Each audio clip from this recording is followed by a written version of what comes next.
किसी गांव में एक गरीब किसान रहता था। उसकी थोड़ी सी जमीन थी। किसान और उसका लड़का दिन भर खेत में काम करते और शाम को थके हारे घर आकर रूखी सूखी खाते और खुदा का शुक्र अदा करके सो जाते। एक दिन किसान का लड़का साहिल रोटी खा रहा था कि एक खूबसूरत परिंदा उसके आंगन में आकर बैठ गया। साहिल को यह परिंदा बहुत अच्छा लगा। साहिल ने अपनी रोटी के छोटे छोटे टुकड़े बनाकर परिंदे के सामने डाल दिए। परिंदा जल्दी जल्दी रोटी के उन टुकड़ों को खाने लगा। जब परिंदे ने रोटी के सारे टुकड़े खा लिए तो साहिल ने एक प्याले में परिंदे के लिए पानी रख दिया। परिंदा पानी पीकर खुशी से अपने पंख फड़फड़ाने लगा। साहिल परिंदे को खुश देखकर बहुत खुश हुआ। थोड़ी देर बाद जब परिंदा उड़ गया तो साहिल अपने बाप के साथ खेत पर जाने की तैयारी करने लगा। उसकी मां ने कहा, बेटा, तुमने अपना खाना परिंदे को खिला दिया और खुद भूखे खेत पर जा रहे हो। पूरा दिन पड़ा है, दिन कैसे कटेगा? साहिल मुस्कुराकर बोला, मां, मुझे वह परिंदा बहुत अच्छा लगा। उसे देखकर मुझे ऐसा लगा जैसे वह कई दिनों से भूखा है। वह इस तरह मेरी तरफ देख रहा था जैसे वह मुझसे रोटी मांग रहा हो। मुझे परिंदे पर दया आ गई और मैंने अपनी रोटी उसे दे दी। साहिल की मां बोली, क्या दिन भर भूखे रहने का इरादा है? साहिल बोला, मां, मैं तो एक दिन भूखा रह सकता हूं। ये नन्हा सा परिंदा भूख प्यास बर्दाश्त नहीं कर सकता था। साहिल की मां बोली, बेटा, तुम बहुत अच्छे और दयालु हो। अल्लाह तुम्हें इस नेकी का बदला देगा। नेकी कभी बेकार नहीं जाती। साहिल ने हंसकर कहा, मां, मैंने परिंदे को रोटी इसलिए नहीं दी कि इसका बदला अल्लाह से मांगूंगा। मैंने तो उसे भूखा देखकर रोटी दी। जो व्यक्ति किसी लालच के तहत नेकी करता है, उस नेकी का क्या फायदा? साहिल की मां बोली, बेटा, तुम ठीक कहते हो। इंसान को नेकी किसी लालच के तहत नहीं करनी चाहिए। हमेशा नेकी करके भूल जाना चाहिए। साहिल हंसता हुआ अपने बाप के साथ खेत की तरफ चल दिया। दिन भर खेत में काम करता रहा और शाम को घर लौटा तो मां ने उसके लिए मीठी रोटियां पकाकर रखी थी। मीठी रोटी खाते हुए अचानक साहिल को परिंदे का ख्याल आ गया। साहिल ने एक रोटी परिंदे के लिए उठाकर रख दी। साहिल की मां ने पूछा, बेटा, ये रोटी तुमने क्यों छोड़ी है? साहिल बोला, सुबह जब परिंदा आएगा तो मैं उसे मीठी रोटी खिलाऊंगा। वह मीठी रोटी खाकर बहुत खुश होगा। साहिल की मां हंसकर बोली, बेटा, परिंदा कहाँ आएगा? न जाने वह किस जंगल से आया था। भूले भटके वह इधर आ गया था। अब रोज रोज इधर क्यों आने लगा? साहिल बोला, मां, मेरा दिल कह रहा है कि मेरा प्यारा परिंदा कल सुबह फिर आएगा। साहिल की मां हंसकर खामोश हो गई। रात को जब साहिल सोने लगा तो उसने अल्लाह से दुआ मांगी, या अल्लाह, सुबह मेरे प्यारे परिंदे को भेज। वह मुझे बहुत अच्छा लगा है। दूसरे दिन साहिल सुबह सवेरे उठ बैठा। साहिल की मां रोटियां पकाने लगी। साहिल आंगन में बैठा परिंदे का इंतजार करने लगा। अचानक साहिल खुशी से चिल्ला उठा, मां, मेरा दोस्त आ गया है। परिंदा आंगन में उतरकर धीरे धीरे साहिल के करीब आ रहा था। जैसे ही परिंदा साहिल के करीब आया, साहिल ने मीठी रोटी के टुकड़े उसके आगे डाल दिए। परिंदा मीठी रोटी के टुकड़े खाकर खुशी से अपने पंख फड़फड़ाने लगा। फिर धीरे धीरे चलता हुआ साहिल के करीब आ गया। साहिल ने हाथ बढ़ाकर परिंदे को पकड़ लिया और प्यार से उसके सिर पर हाथ फेरने लगा। परिंदा भी चू चू करके साहिल की मोहब्बत का जवाब देने लगा। साहिल की मां हैरान होकर साहिल और परिंदे की दोस्ती को देखती रही। देर तक साहिल परिंदे को प्यार करता रहा, उसे रोटी खिलाता रहा, पानी पिलाता रहा। परिंदा खुशी से चूं चूं करता रहा। फिर साहिल ने खुद नाश्ता किया। परिंदा साहिल के करीब ही बैठा रहा। जब साहिल खाने से फारिग होकर अपने बाप के साथ खेतों पर जाने लगा तो उसने परिंदे को प्यार से विदा किया। परिंदा एक तरफ उड़ गया और साहिल खुशी खुशी घर से निकलकर खेतों की तरफ रवाना हो गया। अब साहिल का रोज का काम हो गया था कि वह रोजाना सुबह खाना खाते हुए परिंदे का इंतजार करता। परिंदा भी ठीक समय पर पहुंच जाता। साहिल खुद भी खाता और परिंदे को रोटी खिलाता, पानी पिलाता। साहिल और परिंदे में इतनी दोस्ती हो गई थी कि अगर किसी दिन परिंदा जरा देर से पहुंचता तो साहिल बेचैन हो जाता, और अगर कभी परिंदे को साहिल न मिलता तो वह चू चू का शोर मचाकर अपनी बेचैनी का इजहार करता। साहिल की मां और बाप साहिल और परिंदे की दोस्ती पर हैरान थे। उनकी दोस्ती दिन ब दिन बढ़ती जा रही थी। एक दिन साहिल परिंदे का इंतजार कर रहा था। बहुत देर तक इंतजार करता रहा, लेकिन जब परिंदा नहीं आया तो उदास हो गया। साहिल की मां ने कहा, बेटा, तुम कब तक परिंदे का इंतजार करोगे? रोटी खाकर खेतों पर जाओ। साहिल बोला, मां, परिंदे के बिना मुझसे रोटी नहीं खाई जाएगी, मैं उसका इंतजार करूंगा। साहिल की मां ने कहा, अगर परिंदा नहीं आएगा तो क्या तुम खाना नहीं खाओगे? साहिल बोला, मां, अगर परिंदा नहीं आया तो मैं खाना नहीं खाऊंगा, मेरा दिल कह रहा है कि वह जरूर आएगा। अचानक परिंदा आंगन में आकर गिरा और फड़फड़ाने लगा। साहिल भागकर परिंदे के पास जा पहुंचा और उसे उठा लिया। साहिल यह देखकर घबरा गया कि उसका दोस्त जख्मी था और उसकी आंखों में आंसू थे। परिंदे की आंखों में आंसू देखकर साहिल की आंखों में भी आंसू आ गए। साहिल ने चिल्लाकर अपनी मां से कहा, मां, देखो, मेरा दोस्त जख्मी है। साहिल की मां भी दौड़ी हुई आई और परिंदे को प्यार भरी नजरों से देखने लगी। साहिल ने जल्दी से परिंदे का जख्म देखा। परिंदे के पैर पर जख्म था। साहिल ने जख्म पर पट्टी बांधी और फिर उसे रोटी खिलाई, पानी पिलाया और प्यार से उसके सिर पर हाथ फेरता रहा। जख्म पर पट्टी बांधने से परिंदे की तकलीफ कम हो गई थी। वह बड़े प्यार से साहिल की तरफ देख रहा था। साहिल परिंदे के सिर पर प्यार से हाथ फेरता हुआ बोला, मेरे प्यारे दोस्त, तुम्हें किसने तीर का निशाना बनाया है? परिंदा तो कोई जवाब नहीं दे सका। साहिल कहने लगा, अगर मुझे उसका पता चल जाए तो मैं भी उसे तीर मार मार कर जख्मों से चूर चूर कर दूंगा। साहिल खेतों पर जाते हुए परिंदे को भी साथ ले गया और दिन में कई बार उसका जख्म साफ करके पट्टी बांधी। शाम के वक्त परिंदा अपने घोंसले की तरफ उड़ गया और साहिल उसके जल्द ठीक होने की दुआएं मांगने लगा। चंद दिनों तक साहिल के पास परिंदा नहीं आया। साहिल परिंदे का बेचैनी से इंतजार करता रहा। कभी वह सोचता कि मेरा दोस्त मर न गया हो, कभी वह सोचता कि मेरा दोस्त किसी शिकारी के जाल में न फंस गया हो। एक दिन साहिल को बहुत बेचैन देखकर साहिल की मां ने उसे समझाते हुए कहा, बेटा, परिंदा जख्मी था, हो सकता है उसे उड़ने में दिक्कत हो, इसलिए वह तुम्हारे पास नहीं आ सका। अगर वह ठीक होता तो जरूर आता। साहिल ने डरते डरते पूछा, मां, कहीं मेरा दोस्त मर तो नहीं गया? साहिल की मां ने उसे समझाते हुए कहा, बेटा, परिंदे का जख्म तो ऐसा नहीं था जिससे वह मर जाए। साहिल धीरे से बोला, खुदा करे मेरा दोस्त जिंदा हो। कई हफ्तों के इंतजार के बाद एक दिन परिंदा साहिल के पास आया। उसकी चोंच में एक बड़ा सा मोती था। परिंदे ने साहिल के करीब पहुंचकर चोंच खोली और मोती उसके सामने गिरा दिया। साहिल ने मोती उठा लिया और फिर अपनी मां को आवाज देकर बोला, मां, देखो, मेरा दोस्त आ गया है और वह मेरे लिए क्या लाया है। साहिल की मां बोली, साहिल बेटा, क्या बात है? परिंदा क्या लेकर आया है? साहिल दौड़ता हुआ मां के पास गया और उसे मोती दिखाते हुए कहा, मां, देखो, परिंदा मेरे लिए कितना बड़ा मोती लेकर आया है। साहिल की मां मोती देखकर हैरान रह गई। उसने अपनी जिंदगी में इतना बड़ा मोती नहीं देखा था। साहिल की मां मोती लेकर भागी भागी साहिल के बाप के पास गई और मोती दिखाते हुए बोली, देखो, साहिल का दोस्त परिंदा उसके लिए यह मोती लाया है।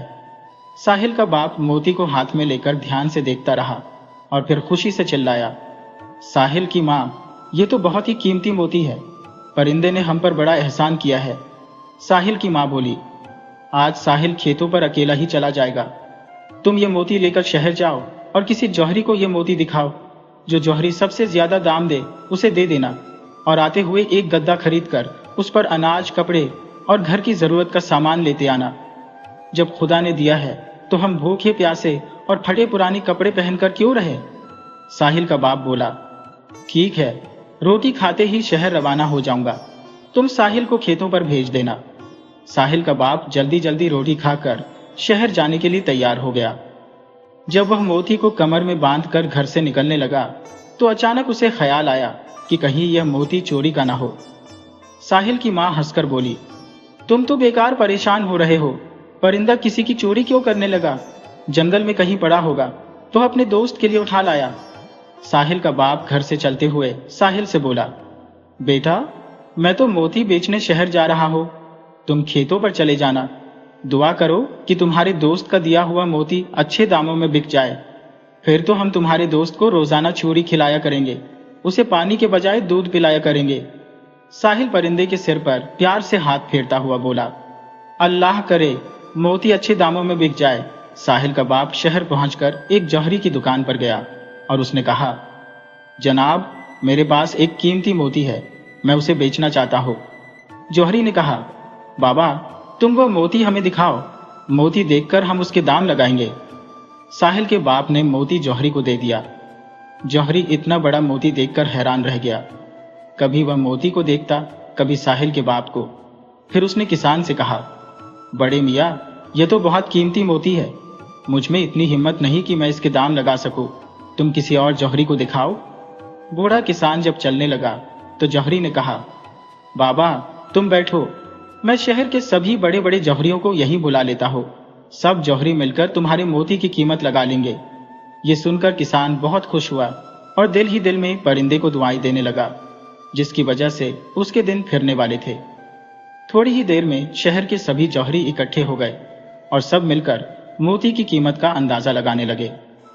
सभी जौहरियों ने मिलकर मोती की कीमत 1000 अशर्फिया लगाई। 1000 अशर्फियों का नाम सुनकर बूढ़ा किसान खुशी से कुछ बोल नहीं सका। जौहरियों ने समझा कि 1000 अशर्फिया इस किसान को मंजूर नहीं, इसीलिए वह खामोश है। जौहरियों ने मिलकर फिर कहा, बाबा, अगर यह दाम कम है तो 2000 अशर्फिया ले लो। किसान 2000 अशर्फियों के ख्याल से दिल ही दिल में बहुत खुश हुआ और सोचने लगा कि मैं 2000 अशर्फियों को कहां कहां खर्च करूंगा। बूढ़े किसान को खामोश देखकर जौहरियों ने आपस में सलाह की और एक जौहरी बोला, इस बूढ़े को हम धोखा नहीं दे सकते, उसे कीमत का अंदाजा है, ये कम दाम नहीं लेगा।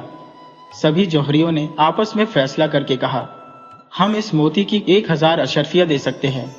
किसान ने जल्दी से कहा, मुझे मंजूर है। जौहरियों ने 1000 अशर्फिया देकर मोती खरीद लिया।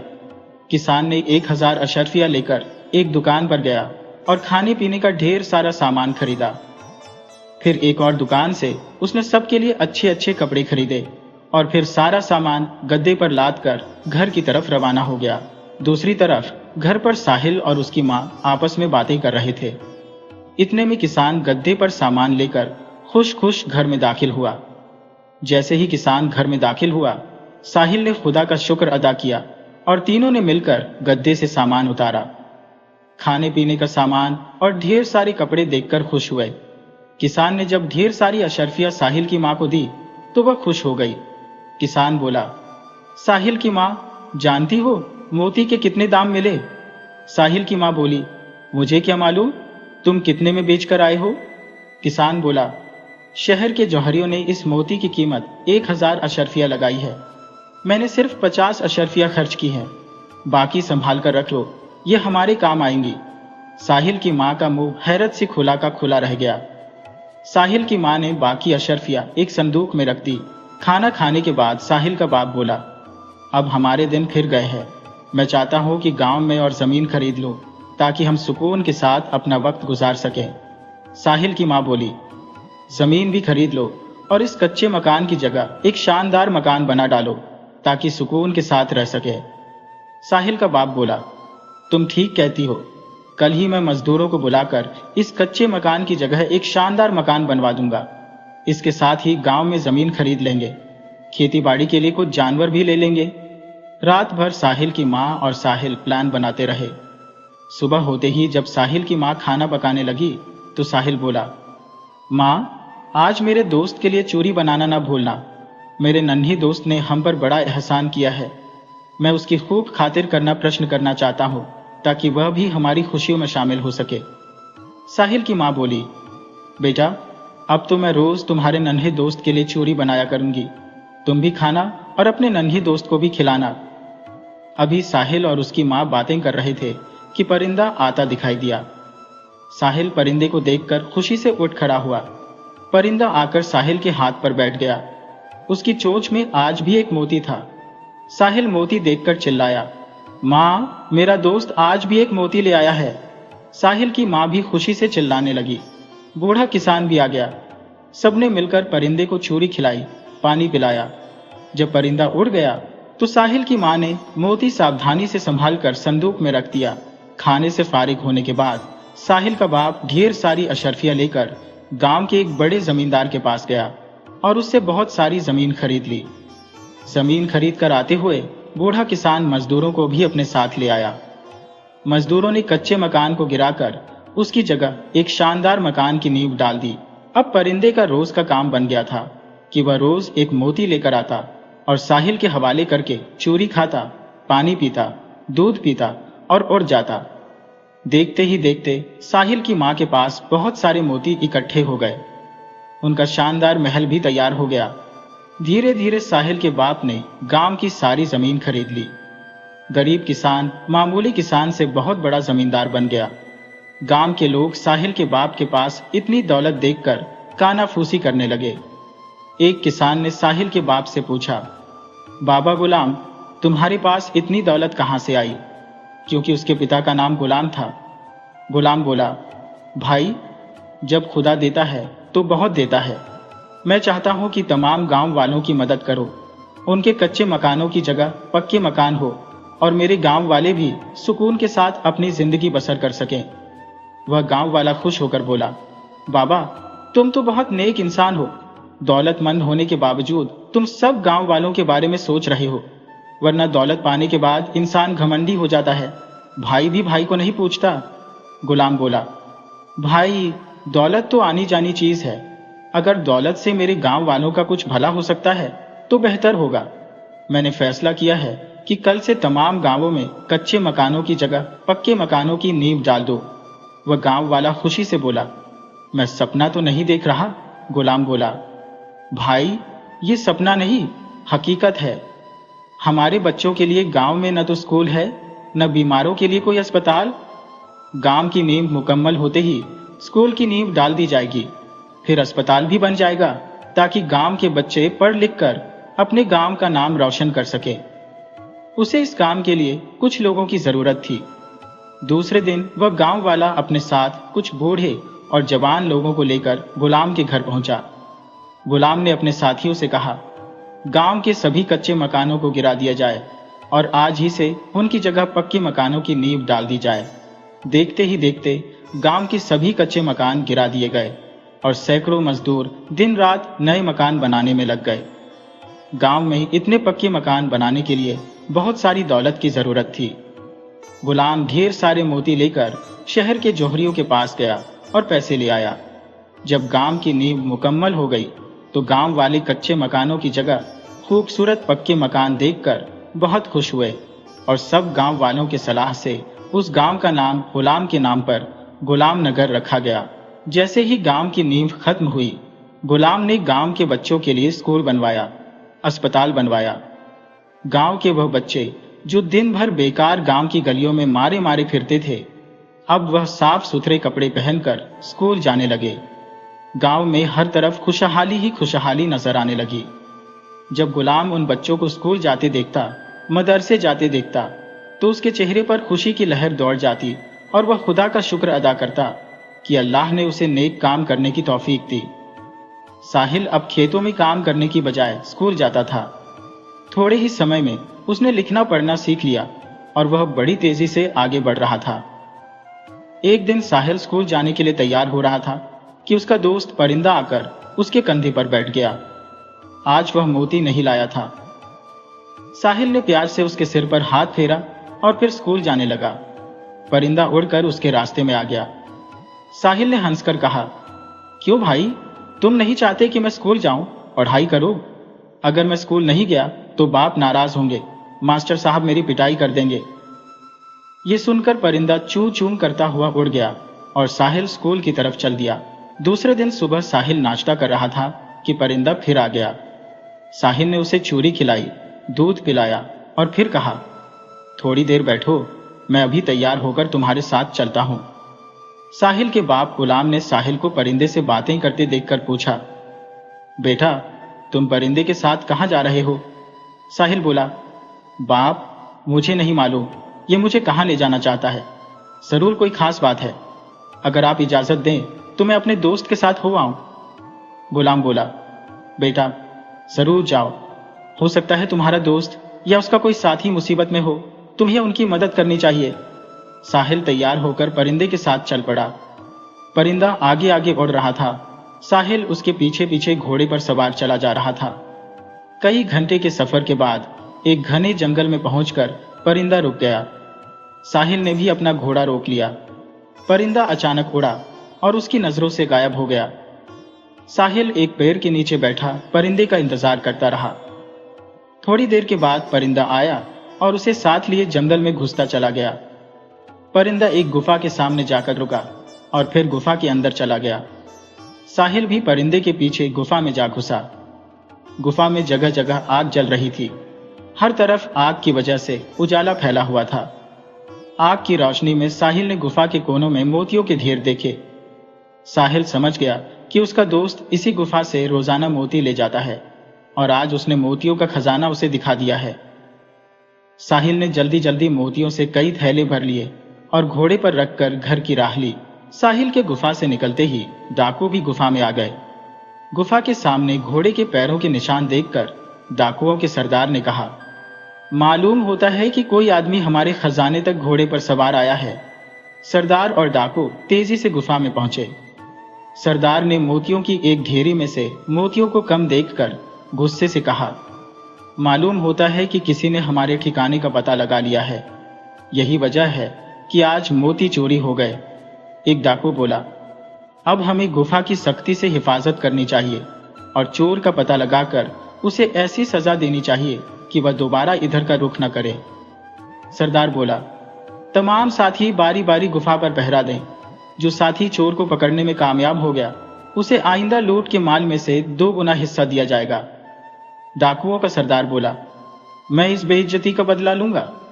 सब डाकू एकजुट होकर बोले, हम सरदार की बेइज्जती नहीं होने देंगे। चोर को पकड़ेंगे या फिर खुद भी जान दे देंगे। साहिल जब मोतियों के भरे हुए थैले लेकर घर पहुंचा और उसने अपनी माँ और बाप को परिंदे की कहानी सुनाई तो गुलाम बोला, बेटा, हमारे पास पहले ही बहुत मोती मौजूद है। शहर के सुनारों के पास इतनी दौलत नहीं कि वह हमारे मोती खरीद सके। फिर मोतियों के थैले भरकर लाने से क्या फायदा? साहिल बोला, बाप, परिंदा मुझे मोतियों की गुफा तक ले गया था, इसलिए 2 थैले भर लाया। अब कभी नहीं जाऊंगा। मालूम होता था कि वह डाकुओं की गुफा है। गुलाम बोला, अगर मोती तुम डाकुओं की गुफा से लाए हो तो यह मोती जरूर किसी बादशाह के खजाने के है जहां से डाकू ले उड़े। अब आइंदा उधर न जाना वरना किसी मुसीबत में फंस जाओगे। साहिल बोला, बाप, मैं अब डाकुओं के घर की तरफ नहीं जाऊंगा। मुझे दौलत का लालच नहीं। अल्लाह ने हमें इतना दिया है कि हम तमाम उम्र सुख चैन के साथ अपनी जिंदगी गुजार सकते हैं। गुलाम बोला, मैंने तुम्हें इसलिए नसीहत की है कि इंसान लालच में अंधा हो जाता है और वह अंजाम का सोचे बिना कदम उठाता है। साहिल बोला, बाप, मैं आपका बेटा हूँ, आपका हुक्म नहीं टालूंगा। गुलाम के गांव में एक बहुत ही लालची आदमी रहता था जिसका नाम इमरान था। वह गुलाम को दौलत में खेलते देखकर दिल ही दिल में जलता था और इस बात की खोज लगाने की कोशिश करता था कि गुलाम के पास दौलत आखिर कहां से आई। गुलाम एक मामूली किसान से बहुत बड़ा जमींदार कैसे बन गया? इमरान गुलाम के दौलतमंद बनने का राज जानने की दिन रात कोशिश करता रहता, लेकिन जब उसे सफलता नहीं मिली तो उसने एक और तरकीब सोची। एक दिन इमरान ने साहिल को अपने यहाँ दावत पर बुलाया और उसकी खूब खातिर की। खाना खाने के बाद इमरान इधर उधर की बातें करता रहा और साहिल से पूछने की कोशिश करता रहा कि उसके पास इतने पैसे कहां से आए। साहिल सीधा बच्चा था। वह बोला, चाचा, आपसे क्या पर्दा, एक परिंदा मेरा दोस्त है, मैं रोज उसे चूरी खिलाता था। एक दिन वह जख्मी हो गया, मैंने उसका जख्म साफ करके पट्टी की। वह मेरा इतना एहसानमंद हुआ कि एक दिन मेरे लिए एक बड़ा सा मोती लाया। फिर रोज वह मोती लाता रहा। बाप इन मोतियों को शहर ले जाकर बेच देते और उस दौलत से गांव वालों की सेवा करते। इमरान हैरान होकर बोला, परिंदा ये मोती कहां से लाता होगा? साहिल बोला, चाचा इमरान, घने जंगल में डाकुओं की एक गुफा है, उसमें मोतियों का ढेर लगा हुआ है। परिंदा मुझे उस गुफा में ले गया था। मैं वहां से मोतियों के 2 थैले भरकर लाया था। जब बाप को इस बात का पता चला कि मैं जंगल में डाकुओं की गुफा में गया था और वहां से मोती लाया हो, तो वह मुझे समझाने लगे कि बेटा, लालच बुरी बला है, तुम भूलकर भी दोबारा उधर न जाना। इमरान बोला, बेटा, भाई गुलाम ठीक ही कहते हैं, डाकुओं का क्या भरोसा। अगर उन्होंने तुम्हें देख लिया तो तुम्हारी जान के दुश्मन हो जाएंगे। साहिल बोला, चाचा मैं तो भूलकर भी उधर का रुख नहीं करूंगा। साहिल इमरान से इजाजत लेकर अपने घर की तरफ रवाना हुआ। साहिल के जाते ही इमरान भी डाकुओं की गुफा से मोतियों के थैले भरकर लाने की सोचने लगा। दूसरे दिन सुबह सवेरे इमरान अपने घोड़े पर सवार होकर जंगल की तरफ चल दिया। उसके साथ कपड़े के 2 बड़े थैले भी थे। इमरान घने जंगल में पहुंचकर डाकुओं की गुफा तलाश करने लगा। अचानक उसके कानों में घोड़ों की टाप की आवाजें आने लगी। इमरान घनी झाड़ियों में घुसा और आने वालों का इंतजार करने लगा। थोड़ी देर बाद तकरीबन 30 डाकू घोड़ों पर सवार इमरान के सामने से गुजरे। जब डाकू चले गए तो इमरान झाड़ियों से बाहर निकल आया और घोड़ों के पैरों के निशान देखता हुआ डाकुओं की गुफा में जा पहुंचा। गुफा में मोतियों के ढेर देखकर इमरान खुशी से पागल हो गया। उसने जल्दी जल्दी मोतियों के 2 थैले भरे और उन थैलों को घोड़े पर लादकर गुलाम नगर की तरफ रवाना हो गया। घर पहुंचकर इमरान ने मोतियों से भरे थैले जमीन में दबा दिए और आराम से बिस्तर पर लेट गया। बिस्तर पर लेटे लेटे इमरान ने दिल ही दिल में सोचा कि दौलत के बल पर गांव के लोगों को अपना हमदर्द बनाकर गांव का नाम बदलकर इमरान नगर रखेगा। गुलाम से ज्यादा जमीन खरीदकर बहुत बड़ा जमींदार बन जाएगा और फिर गांव वाले गुलाम को भूलकर मेरी इज्जत करेंगे। सोचते सोचते अचानक इमरान के दिमाग में एक और तरकीब आई। उसने सोचा, क्यों न गुलाम नगर के साथ एक नया शहर बसाकर उसका नाम इमरान नगर रखे। जब वह इमरान नगर में लोगों को मुफ्त मकान देगा, काम धंधे के लिए लोगों को दौलत मिलेगी, तो लोग जरूर उसकी इज्जत करेंगे। इमरान सोचने लगा कि धीरे धीरे मैं इमरान नगर को एक सल्तनत में बदलकर उस सल्तनत का बादशाह बन जाऊंगा। सोचते सोचते उसे ख्याल आया कि इमरान नगर बसाने के लिए कुछ और थैले मोतियों के होने चाहिए। क्यों न मैं 8 या 10 थैले और मोतियों के भर लाऊं। यह ख्याल आते ही इमरान बहुत खुश हुआ। दूसरे ही दिन वह डाकुओं की गुफा की तरफ चल दिया। डाकू पहले ही चोर के इंतजार में जंगल में छुपे बैठे थे। जैसे ही इमरान गुफा में अंदर दाखिल हुआ, तमाम डाकू इमरान पर टूट पड़े और उसे इतना मारा कि वह तड़प तड़प कर मर गया। एक दिन जौहरी ने गुलाम से खरीदे हुए मोतियों को अच्छी तरह साफ करके एक खूबसूरत संदूक में रखा और बादशाह के दरबार में जा पहुंचा। बादशाह ने पूछा, जौहरी तुम्हारे पास क्या है? जौहरी बोला, जहांपना, मुझे मालूम हुआ है कि बादशाह सलामत को मोतियों से बहुत लगाव है।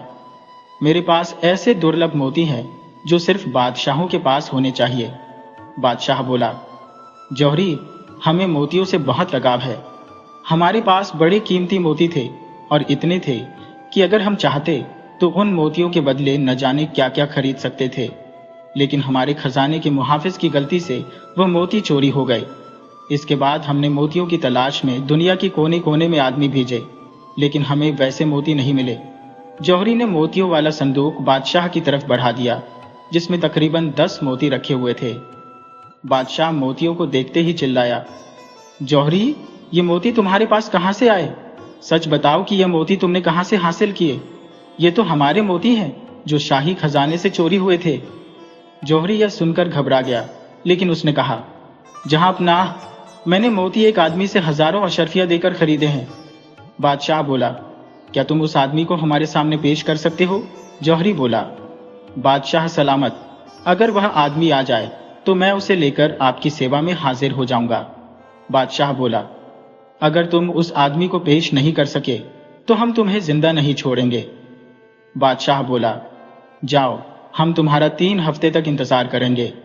जब 3 हफ्ते तक तुम चोर को हमारे हवाले करने में कामयाब नहीं हो सके तो हम समझेंगे कि चोर तुम खुद हो। जौहरी बादशाह से 3 हफ्ते के अंदर चोर को पेश करने का वादा करके रोता धोता अपने साथियों के पास पहुंचा और उन्हें सारा किस्सा सुना दिया। सुबह से शाम तक जौहरी बाजार में आने वाले लोगों को घूर घूर कर देखते, लेकिन उन्हें बूढ़ा किसान नजर नहीं आता। इसी तरह दिन गुजरते जा रहे थे और बड़े जौहरी की परेशानी बढ़ती जा रही थी। जब 3 हफ्ते गुजरने में सिर्फ 2 दिन बाकी रह गए और बूढ़ा किसान नहीं आया, तो बड़े जौहरी ने एक गरीब आदमी को लालच देकर बादशाह के दरबार में जाने पर राजी कर लिया और उस गरीब आदमी को लेकर बादशाह के दरबार में पहुंचा। लेकिन वहां जौहरी की चोरी पकड़ी गई। बादशाह उसे सजा सुना रहा था कि जौहरी ने हाथ जोड़ दिए। चुनांचे बादशाह बोला, हम तुम्हें फिर 1 महीने की मोहलत देते हैं। अगर तुमने इस दौरान चोर को हमारे हवाले नहीं किया तो फिर हम तुम्हें माफ नहीं करेंगे। जौहरी बादशाह से वादा करके अपनी दुकान पर चला गया और दूसरे जौहरियों को बुलाकर कहा, हमें उस बूढ़े का पता करना चाहिए। इस बार तो मेरी जान बच गई, दूसरी बार बादशाह माफ नहीं करेगा। अब भी जौहरी आपस में बातें कर रहे थे कि गुलाम मोतियों की थैली लिए आता दिखाई दिया। जौहरी गुलाम को आता देखकर उछल पड़े। बड़ा जौहरी बोला, खुदा ने हमारी सुन ली, अब बादशाह जाने और यह बूढ़ा किसान। जौहरी गुलाम को लेकर बादशाह की सेवा में हाजिर हुआ और बादशाह से कहा, जहांपना, ये वह आदमी है जिससे हमने मोती खरीदे थे। बादशाह ने गुलाम से पूछा, क्या जौहरी ठीक कह रहा है? गुलाम बोला, बादशाह सलामत, यह सच कह रहा है। मैंने इस आदमी को मोती बेचे थे और आज भी एक थैली भरकर मोती लाया था। बादशाह बोला, हम पूछ रहे हैं कि यह मोती तुम्हें कहां से मिले? गुलाम बोला, जब खुदा देता है तो बहुत देता है, बस यह समझ लीजिए कि मुझ पर अल्लाह ने कृपा की है। बादशाह ने गरज कर कहा, मोती कहां से आए? गुलाम बोला, बादशाह सलामत, जौहरी ने तो मुझे बताया था कि हमारी बादशाह बहुत दयालु और उदार है, लेकिन आप मेरे साथ ऐसा व्यवहार कर रहे हैं जैसे मैंने शाही खजाने से मोती चुरा लिए हो। बादशाह बोला, तुम बहुत चालाक मालूम होते हो। गुलाम बोला, अगर मैं चालाक होता तो इन जौहरियों के कहने पर यहां नहीं आता। बादशाह बोला, तुम्हें यह बताना होगा कि यह मोती तुम्हारे पास कहां से आए हैं। गुलाम बोला, क्या यह बताना जरूरी है? बादशाह बोला, हाँ, हम यह जानकर रहेंगे। गुलाम बोला, बादशाह सलामत, अगर मैं सच्ची बात बताऊं तो आप सुनकर हैरान रह जाएंगे। बादशाह बोला, सच सच बताओगे तो हम तुम्हें कुछ नहीं कहेंगे। गुलाम ने बादशाह को मोतियों के हाथ आने की पूरी कहानी सुना दी। बादशाह बोला, क्या तुम उन डाकुओं का ठिकाना जानते हो? गुलाम बोला, जहांपनाह, मैं तो डाकुओं का ठिकाना नहीं जानता। हाँ, मेरा लड़का डाकुओं का ठिकाना जानता है। बादशाह ने गुलाम से कहा, बाबा, हमें माफ कर दो, हमारी सख्त बातों से तुम्हें तकलीफ पहुंची होगी। कल तुम्हें अपने लड़के को लेकर दरबार में आना है। हम अपनी फौज का एक दस्ता तुम्हारे लड़के के साथ भेजकर डाकुओं को गिरफ्तार कर लेंगे। गुलाम घर पहुंचा और साहिल को सारा माजरा बता दिया। दूसरे दिन गुलाम साहिल को लेकर बादशाह के दरबार में जा पहुंचा। बादशाह ने फौज के सिपाही से कहा, इस लड़के के साथ शाही फौज का दस्ता भेजकर डाकुओं के ठिकाने का पता लगाओ और उन तमाम डाकुओं को गिरफ्तार कर लो जो हमारे खजाने से मोती चुरा कर ले गए हैं। सिपाही ने साहिल के साथ फौज का एक दस्ता डाकुओं के ठिकाने की तरफ रवाना कर दिया। काफी मशक्कत के बाद डाकुओं को गिरफ्तार कर लिया गया, लेकिन डाकुओं का सरदार और कुछ सिपाही बच निकले और तमाम मोती भी अपने साथ ले गए। साहिल ने फौज से कहा, मालूम होता है सरदार भाग निकला है। साहिल गिरफ्तार होने वाले डाकुओं को लेकर बादशाह की सेवा में हाजिर हुआ और बोला, जहांपना, मैं डाकुओं को गिरफ्तार करने में कामयाब हो गया हो, लेकिन उनका सरदार और उसके कुछ साथी भाग निकलने में कामयाब हो गए और जाते हुए तमाम मोती भी अपने साथ ले गए हैं। बादशाह बोला, यह तो बहुत बुरा हुआ, तुम्हारी मेहनत बेकार गई। इतने में अचानक वजीर बादशाह को साहिल के खिलाफ भड़काता हुआ बोला, जहांपना, मैंने पहले भी आपसे कहा था कि आप इस लड़के की बातों पर भरोसा न करें। ये आपको धोखा देकर अपने सरदार और मोतियों को बचाना चाहता है, लेकिन आपने मेरी बात नहीं मानी। बादशाह बोला, वजीर, खामखा इस लड़के की मुखालफत कर रहे हो। सरदार हाथ से निकल गया तो क्या हुआ, उसके बहुत सारे साथी तो पकड़े गए। बादशाह ने वजीर की बात को नजरअंदाज करके सिपाही को हुक्म दिया, इन तमाम डाकुओं को फांसी पर लटका दो। डाकुओं ने रोते हुए कहा, जहांपनाह, हम पर रहम कीजिए, हम बेकसूर हैं। बादशाह ने गरज कर कहा, तुम लुटेरों पर रहम किया जाए? तुम लोगों ने शाही खजाने पर डाका डाला, हमारा खजाना लूट लिया। डाकुओं ने कहा, बादशाह सलामत, हम गरीब आदमी थे, भूख से हमारा बुरा हाल था। सरदार ने हमें लालच देकर गलत रास्ते पर लगाया, हमें डाकू बनने पर मजबूर किया। सजा का हकदार तो सरदार है। आइंदा हम कभी चोरी नहीं करेंगे, कभी डाका नहीं डालेंगे। बादशाह ने कहा, नहीं, हम अपना फैसला नहीं बदलेंगे। तुम लोगों ने जुर्म किया है, इसकी सजा तुम्हें जरूर मिलेगी। साहिल ने कहा, जहांपनाह, अगर ये लोग अब नेक बनना चाहते हैं तो इन्हें एक मौका जरूर देना चाहिए ताकि ये लोग सीधे रास्ते पर चल पड़े। अगर उन्होंने फिर कोई गलती की तो बेशक आप उन्हें कड़ी से कड़ी सजा दीजिए। वजीर मुस्कुराकर बोला, जहांपनाह, ये लड़का बहुत चालाक है। पहले उसने सरदार और उसके कुछ साथियों को भाग जाने का मौका दिया और अब इन डाकुओं को भी आजाद कराना चाहता है। अगर ये डाकू हैं तो इन्हें फांसी पर जरूर लटकाना चाहिए ताकि दूसरों को सबक मिले। साहिल ने वजीर को कहा, वजीर जी, मैं अब तक महज बादशाह सलामत की वजह से खामोश रहा और आप मुझ पर लगातार इल्जाम लगाते रहे।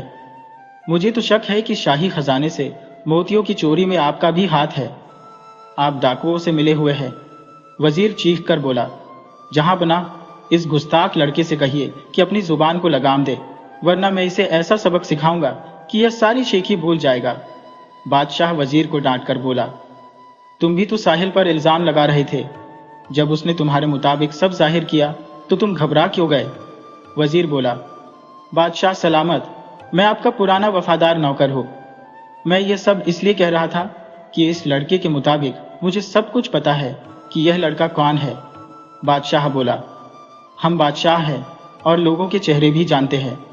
बादशाह साहिल से कहा, साहिल, हम तुम्हारे कहने पर इन्हें माफ कर देते हैं, लेकिन इसके साथ हम इन्हें यह भी बता देना चाहते हैं कि अगर ये अच्छे आदमी बनकर रहे तो हम इन्हें इनाम देंगे, और अगर उन्होंने फिर गलती की तो फिर हम इन्हें माफ नहीं करेंगे। एक डाकू बोला, जहांपनाह, आप हमें इजाजत दें तो हम सरदार को खुद गिरफ्तार करके आपकी सेवा में पेश कर देंगे। हमें उसके दूसरे ठिकाने का भी पता है। वजीर बोला, जहांपनाह, इन्हें आजाद न कीजिए, इन डाकुओं का कोई भरोसा नहीं।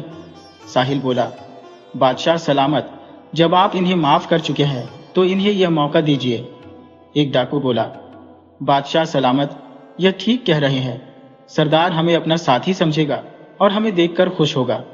हम उसे धोखा देकर आपके दरबार में लाएंगे और इस तरह उसे गिरफ्तार करना आसान हो जाएगा। बादशाह ने साहिल से पूछा, क्या तुम्हें इन लोगों की बातों पर भरोसा है? साहिल बोला, जहांपनाह, हमें इनकी बातों पर भरोसा करना चाहिए। इंसान को भटकते देर नहीं लगती और जो इंसान सही रास्ते पर आना चाहे उसे भी देर नहीं लगती। बादशाह ने डाकुओं से पूछा, तुम में से कौन कौन डाकुओं के सरदार को गिरफ्तार करने जाना चाहता है? 8 डाकू बोले, हम सरदार को गिरफ्तार करके आपकी सेवा में ले आएंगे। बादशाह ने उन डाकुओं को जाने की इजाजत दे दी और उन्हें एक एक घोड़ा और खाने पीने का सामान भी दिया। डाकू घोड़े दौड़ाकर सरदार के दूसरे ठिकाने पर जा पहुंचे। घोड़े की टाप की आवाज सुनकर डाकुओं का सरदार और उसका साथी बाहर निकल आया। अपने साथियों को आता देखकर सरदार बहुत खुश हुआ। डाकू गुफा के सामने पहुंचकर घोड़ों से उतर पड़े। सरदार ने अपने साथियों से पूछा, सुनाओ, तुम शाही फौज से किस तरह बचकर निकल आए? एक डाकू बोला, सरदार, शाही फौज के सिपाही हमें बादशाह के पास ले जा रहे थे। रास्ते में हमने उन सिपाहियों को मार डाला। बहुत सारे सिपाहियों को जान से मार डाला। जो बच गए वह भाग गए। हमारे कुछ साथी इस हंगामे में हमसे बिछड़ गए। हम कई दिन एक गुफा में छुपे रहे। जब देखा कि खतरा टल गया है तो हम आपके पास चले आए। दूसरा डाकू बोला, सरदार, रास्ते में हमें कुछ जौहरी भी मिले थे जो बादशाह की सेवा में हीरे जवाहरात और मोती बेचने जा रहे थे। उन लोगों ने हमसे पूछा था कि तुम कौन हो। हमने उन्हें बताया था कि हम मोतियों के सौदागर हैं, बादशाह की सेवा में मोती बेचने जा रहे हैं। सौदागरों ने कहा, तुम भी हमारे साथ ही चलो ताकि हम सब इकट्ठे बादशाह की सेवा में जवाहरात और मोती पेश करके इनाम हासिल करें। हमने उन्हें कहा, हमें कुछ साथियों का इंतजार है, वह भी हमसे मिलेंगे तो हम शाही दरबार में पहुंच जाएंगे। सौदागर आगे बढ़े तो हम इधर आ गए। हमारा सुझाव है कि आप और हम सब सौदागरों के भेष में बादशाह की सेवा में हाजिर होकर मोती पेश करके बादशाह से माल दौलत हासिल करें। सुना है कि बादशाह को मोती जमा करने का बहुत शौक है। इस तरह हम बादशाह के हाथ मोती बेचकर तमाम उम्र ऐश से जिंदगी बसर कर सकते हैं। सौदागरों ने बादशाह को हमारे आने की खबर जरूर दी होगी। हमें इस मौके का फायदा उठाना चाहिए। सरदार थोड़ी देर तक सोचता रहा। सरदार को सोच में डूबा देखकर उसका एक साथी बोला, सरदार, क्या सोच रहे हो? सरदार बोला, मैं यह सोच रहा था कि कहीं बादशाह अपने मोती पहचान न ले। सरदार का साथी बोला, सरदार, बादशाहों को मोतियों की क्या पहचान? मोती तो सब एक जैसे होते हैं। मोतियों पर बादशाह का नाम तो नहीं होता जिससे हमें पकड़े जाने का डर हो। हम मोती बेचकर कारोबार शुरू करेंगे और यह चोरी डकैती छोड़ देंगे। सरदार खुश होकर बोला, तुमने बहुत अच्छा सुझाव दिया है। हम कल सुबह सौदागरों के भेष में बादशाह के दरबार में जा पहुंचेंगे। दूसरे दिन डाकुओं का सरदार अपने साथियों के साथ सौदागरों के भेष में बादशाह के दरबार में जा पहुंचा। वहां कुछ सौदागर पहले से बैठे थे। बादशाह ने एक डाकू से पूछा, तुम लोगों के पास क्या है? डाकू मुस्कुराते हुए बोला, बादशाह सलामत, हम सब मोतियों के सौदागर हैं और यह हमारे सरदार है। बादशाह डाकू का मतलब समझ गया और डाकुओं के सरदार से पूछा, सौदागर, तुम्हारे पास कितने मोती है? डाकुओं के सरदार ने कहा, जहां पनाह, हम मोतियों के सौदागर हैं। हमारे पास 4 घोड़ों पर मोती लदे हुए हैं। इजाजत हो तो आपकी सेवा में पेश करूं। बादशाह ने कहा, इजाजत है।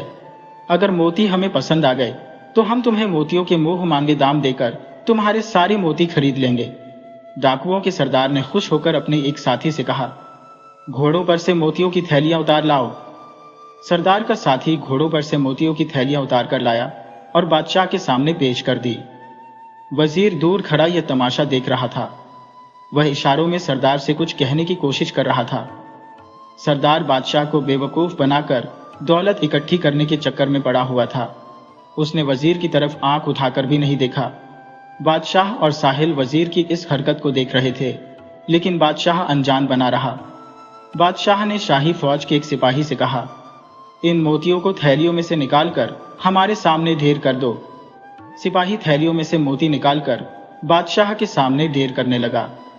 जब सब थैलियां खाली हो गईं, तो बादशाह ने कहा, मोती इतने ही हैं या और भी तुम्हारे पास हैं? सरदार बोला, जहां अपना, मोती तो हमारे पास बहुत थे लेकिन चोरी हो गए। बादशाह हंसकर बोला, खूब, तो तुम लोगों से भी बड़ा कोई चोर हमारी सल्तनत में मौजूद है। सरदार चौंक कर बोला, जहां अपना, आप यह क्या कह रहे हैं? हमारा चोरों से क्या वास्ता?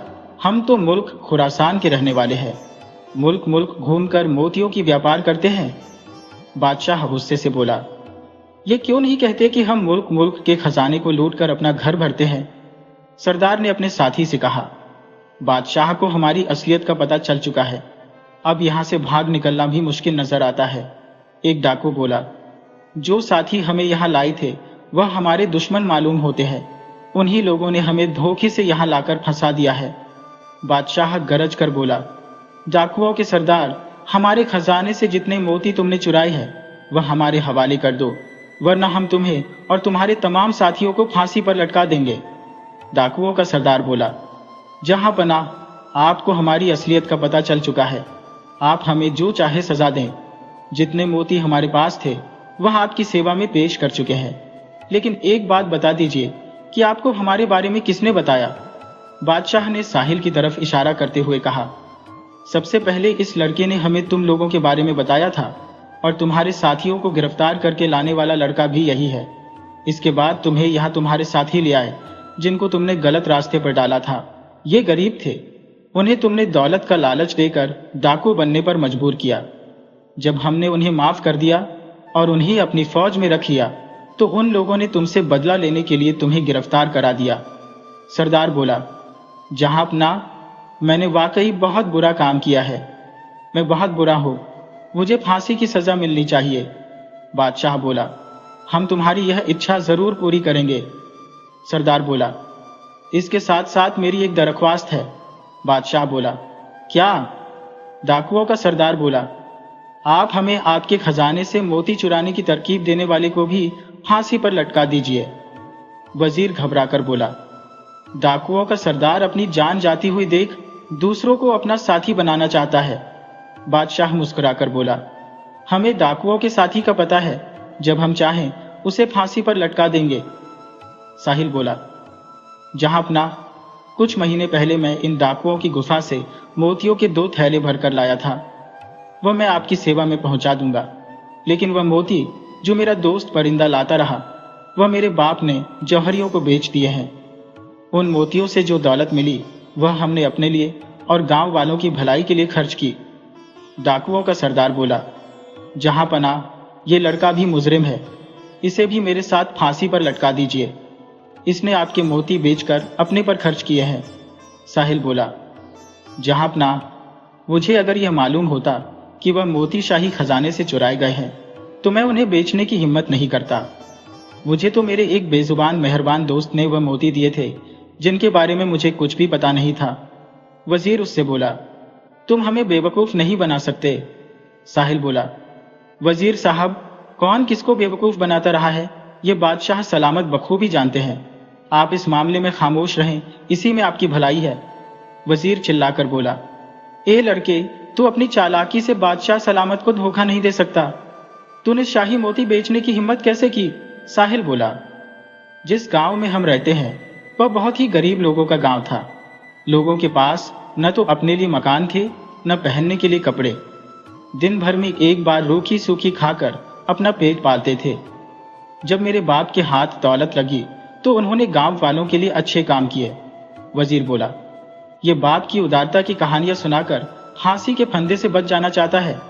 साहिल ने कहा, जहां पना, अगर मैं झूठा हूं तो मुझे झूठ की जो चाहे सजा दे दो, और अगर मैं सच्चा हूं तो मुझे माफी दे दीजिए। साहिल बोला, जहां पना, आपको तकलीफ तो होगी।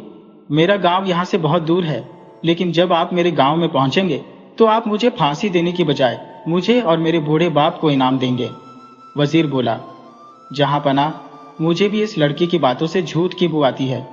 साहिल बोला, वजीर साहब, आप जैसे होशियार लोगों ने जहां पनाह को काम नहीं करने दिया। खजाना भरा पड़ा है, लेकिन आपके मुल्क में रियाया भूखी मर रही है। वजीर घबराकर बोला, तुम झूठ कहते हो? हमारे मुल्क की रियाया तो बहुत खुशहाल है। मैंने रियाया के लिए वह काम किए हैं जो कोई नहीं कर सकता।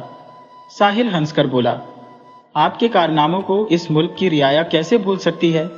आपके कारनामे यही है कि गरीब रियाया भूखी नंगी है। बादशाह ने गुस्से से वजीर की तरफ देखते हुए कहा, क्या यह लड़का सच बोल रहा है? वजीर ने खुशामदी अंदाज में कहा, जहां पनाह, मुझे तो यह लड़का बहुत झूठा लगता है। साहिल ने अदब से कहा, बादशाह सलामत, मैं तो पहले ही कह चुका हूं कि मेरे सच और झूठ का फैसला आप खुद करें। बादशाह बोला, हम आज ही तुम्हारे गांव की तरफ रवाना होंगे।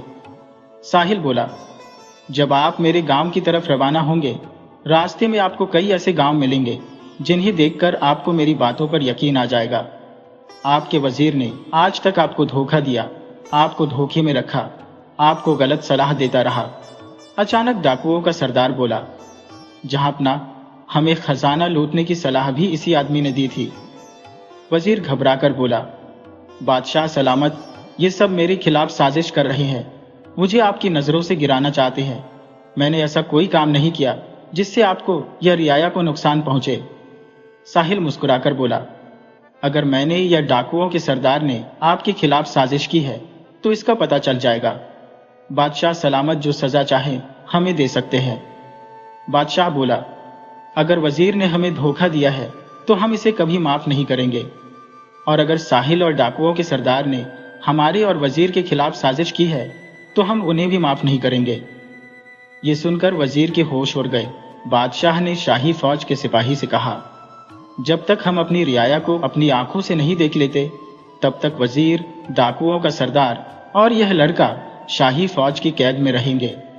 बादशाह अपनी फौज और दरबारियों के साथ साहिल का गांव देखने के लिए रवाना हुआ। शहर से निकलकर जब बादशाह एक गांव में पहुंचा तो उसने अपनी रियाया को खेतों में काम करते देखा, जिनके फटे पुराने कपड़े थे, जिनके चेहरे भूख से सूखे हुए थे। गांव में सिर्फ एक पक्का मकान था, बाकी सब छोटे छोटे कच्चे मकान थे। जब रियाया को पता चला कि उनका बादशाह गांव में आया है तो वह हैरान रह गए। रियाया दौड़कर बादशाह को देखने के लिए जमा हो गई। बादशाह अपनी गरीब रियाया की हालत देखकर बहुत दुखी हुआ। उसकी आंखों में आंसू आ गए। बादशाह ने एक गरीब किसान से पूछा, क्यों बाबा, तुम्हारा क्या हाल है? किसान ने कहा, जहां पनाह, हम गरीबों का हाल क्या पूछते हो? दिन भर मेहनत करते हैं लेकिन पेट भरकर रोटी नसीब नहीं होती। हमारे पास इतने पैसे नहीं होते कि हम अपने और अपने बच्चों के लिए कपड़े बना सके। हमारे मकान ऐसे हैं जैसे जानवरों के बाड़े, खुदा का शुक्र है कि आज आपको अपनी रियाया का ख्याल आया। हम तो आज तक वजीर ही को अपना बादशाह समझते रहे, क्योंकि इस मुल्क पर उसी का हुक्म चलता है। बादशाह ने वजीर को कहा, क्यों वजीर साहब, आप तो कहते थे कि हमारी रियाया बहुत खुशहाल जिंदगी बसर कर रही है। आपने इस मुल्क और इस मुल्क की रियाया के लिए बहुत काम किए हैं। इस मुल्क में कोई गरीब नहीं। तुमने हमें धोखे में क्यों रखा? हमें बेवकूफ़ क्यों बनाते रहे? वजीर डर से कांपने लगा। बादशाह चिल्लाकर बोला, वजीर, तुमने हमारी रियाया पर जुल्म नहीं किया, बल्कि हम पर जुल्म किया है, और हम तुम्हें इस जुल्म की सजा जरूर देंगे। बादशाह ने एक गरीब किसान को अपने करीब बुलाकर कहा, चाबुक उठाओ और वजीर को कोड़े लगाओ। किसान ने वजीर को कोड़े मारे। फिर बारी बारी गांव के तमाम लोगों ने वजीर को कोड़े मारे। वजीर कोड़े खाकर बेहोश हो गया। बादशाह ने खजांची को बुलाकर कहा, इस गांव के लोगों को पक्के मकान बनाने, कपड़े और जमीनें खरीदने के लिए 100 अशर्फिया दी जाए। फिर बादशाह ने गांव के लोगों से कहा, अगर और जरूरत पड़ जाए तो तुम सीधे हमारे पास चले आना। गांव के गरीब लोग बहुत खुश हुए। इसी तरह बादशाह आगे चलता गया और गांव के लोगों को अशर्फिया देता रहा और वजीर को चाबुक लगवाता रहा। काफी गांव गुजर गए। वजीर का चाबुक खा खा कर बुरा हाल था। बादशाह ने कहा, वजीर का पूरा इलाज किया जाए, ताकि जब यह ठीक हो जाए तो इसकी फिर से पिटाई की जा सके। जैसे जैसे साहिल का गांव करीब आ रहा था, साहिल बहुत खुश दिखाई दे रहा था और वजीर के चेहरे पर हवाइयां उड़ रही थी। उसने अपनी मौत को करीब देखकर बादशाह से कहा, जहांपनाह, चाबुक खाते खाते मेरा बुरा हाल हो गया है। अब मुझ में चाबुक खाने की हिम्मत नहीं। बेहतर है कि आप मुझे तलवार के एक ही वार से खत्म कर दीजिए, ताकि मैं आराम से मर सकूं। बादशाह बोला, रियाया पर जुल्म करते हुए तुम्हें कुछ ख्याल नहीं आया? हमें धोखा देते हुए तुम्हें डर नहीं आया? हम तुम्हें तड़पा तड़पा कर मारेंगे। सफर करते करते बादशाह जब गुलाम नगर के करीब पहुंचा तो दूर से ही साफ सुथरे मकान और अच्छे लिबास पहने लोगों को देखकर पूछा, यह कौन सा गांव है? हमने आज तक अपनी सल्तनत में इतना खूबसूरत गांव नहीं देखा। इस गांव के लोग बहुत मालदार लगते हैं। साहिल ने आगे बढ़कर कहा, जहां पनाह, ये मेरा गांव गुलाम नगर है, जिसके बारे में मैं पहले ही सब कुछ बता चुका हूं। आपका वजीर और डाकुओं का सरदार मुझे झूठा मक्कार कह रहे थे। आप खुद अंदाजा लगा लें, मैंने आपसे झूठ कहा था या सच। जब बादशाह गांव में दाखिल हुआ तो गांव के लोगों ने बादशाह का शानदार स्वागत किया। गांव के स्कूल में उसी वक्त छुट्टी हुई थी। बच्चे अपना अपना बस्ता उठाए स्कूल से घरों की तरफ जा रहे थे। बादशाह खुश होकर बोला, क्या इस गांव में स्कूल भी है? साहिल बोला, जनाब, इस गांव में स्कूल भी है और अस्पताल भी। यहाँ खेलने के लिए मैदान भी है। साहिल बादशाह को लेकर गांव में पहुंचा। बादशाह मकान देखकर बहुत खुश हुआ। एक ही तरह के खूबसूरत मकान देखकर बादशाह बोला, साहिल, तुमने ठीक ही कहा था कि जो काम हमें और हमारी सरकार को करना चाहिए था वह तुमने किया है। गांव के लोग साफ सुथरे कपड़े पहने इधर उधर घूम रहे थे। बादशाह बोला, ए नौजवान, हम तुम्हारी बाप के कारनामों से बहुत खुश हैं। डाकुओं का सरदार बादशाह के कदमों पर गिरकर बोला, जहांपनाह, मुझे माफ कर दीजिए। मैं इस लड़के को धोखेबाज और मक्कार समझता था, क्योंकि उस वक्त तक मैं यही समझ रहा था कि लड़का झूठ बोल रहा है। मैं वजीर को बचाना चाहता था, क्योंकि उसने शाही खजाना लूटने में मदद दी थी। इस लड़के ने मेरी आंखें खोल दी। मैं आपसे वादा करता हूं, अगर जहांपनाह आप मेरी जान बख्श दें तो तमाम उम्र इस मुल्क की सेवा करता रहूंगा। मैं इमारत बनाने का माहिर हूं। इसी वजीर ने मुझे डाके डालकर ऐश करने की आदत डाली थी। मैं इस मुल्क की रियाया के लिए अपना खून पसीना एक कर दूंगा। बादशाह ने साहिल की तरफ देखा। साहिल ने बादशाह से कहा, जहांपनाह, इंसान पैदाइशी चोर या डाकू नहीं होता। यह तो बुरी संगत और बुरे माहौल का नतीजा होता है। आप सरदार को माफ कर दें। हो सकता है वह नेक बनकर इस मुल्क की सेवा कर सके। बादशाह ने सरदार से कहा, हम अपने नौजवान दोस्त की सिफारिश पर तुम्हें माफ करते हैं। सरदार को माफी मिलते ही वजीर ने रोते हुए कहा, जहांपनाह, मुझे भी माफ कर दीजिए। मैं तमाम उम्र ईमानदारी के साथ रियाया की सेवा करता रहूंगा। बादशाह ने वजीर को गुस्से से देखते हुए कहा, डाकुओं के सरदार ने सिर्फ हमारे खजाने पर डाका डाला था, लेकिन तुमने पूरे मुल्क की रियाया को लूटा है। तुम्हारा जुर्म इस काबिल नहीं कि तुम्हें माफ़ी दी जाए। हम तुम्हें माफ़ नहीं करेंगे। तुम्हारा कसूर इस सरदार से बहुत ज़्यादा है। वजीर गिड़गिड़ाकर बोला, जहां पनाह, मुझे मेरे कसूर की सज़ा मिल चुकी है। मुझे इतने कोड़े लगे हैं कि मैं जिंदगी भर उन कोड़ों का दर्द महसूस करता रहूंगा। साहिल ने कहा, जहां पनाह, मुझे आपके मामलों में दखल देने का कोई हक नहीं, लेकिन वजीर की हालत देखते हुए आपसे दरख्वास्त करता हूं कि आप इसे भी माफ़ कर दीजिए। बादशाह बोला, हम सारी दुनिया का कसूर माफ़ कर सकते हैं, लेकिन इस गद्दार वजीर का नहीं। वजीर ने रोते हुए बादशाह के पैर पकड़ लिए और बादशाह से रहम की भीख मांगने लगा। साहिल ने बादशाह को कहा, जहां बना, अगर मेरी जान बख्शी की जाए तो मैं एक बात कहूं। बादशाह ने कहा, तुम हमारे दोस्त हो, तुमने हमारी आंखें खोल दी है। तुम्हें बात करने की नहीं, हमें सलाह देने की इजाजत है। साहिल बोला, जहां अपना, अगर वजीर ने आपके साथ गद्दारी की, आपको रियाया के बारे में नहीं बताया, तो यह उसकी गलती है, लेकिन कसूरवार आप भी हैं। आप इस मुल्क के बादशाह हैं। अल्लाह ने आपको इतनी बड़ी सल्तनत इसलिए नहीं दी कि आप अपने महल में रहकर सिर्फ ऐशो इशरत की जिंदगी बसर करें। आपका काम था कि आप भी हमारे मुसलमान बादशाहों की तरह रातों को महल से निकलकर अपनी रियाया का हाल मालूम करते, रियाया के दुख दर्द से वाकिफ होते। बादशाह थोड़ी देर सोचता रहा और फिर शाही फौज के एक अफसर से कहा, कोड़ा ले आओ। बादशाह का यह हुक्म सुनकर वजीर, साहिल, गुलाम और सरदार सब डर गए। सबका यह ख्याल था कि बादशाह फौज के अफसर को हुक्म देगा कि इस गुस्ताख लड़के को इतने कोड़े मारे जाएं कि यह दोबारा गुस्ताखी न कर सके। लेकिन जब फौज का अफसर कोड़ा लेकर बादशाह की सेवा में हाजिर हुआ, तो बादशाह ने उसे हुक्म दिया, तुम मेरी पीठ पर इतने ही कोड़े मारो जितने तुमने अब तक वजीर को मारे हैं। हमारा दोस्त ठीक कहता है कि हम दोनों कसूरवार हैं, बल्कि मेरा जुर्म वजीर के जुर्म से ज्यादा संगीन है। बादशाह का हुक्म सुनकर सब हैरान रह गए।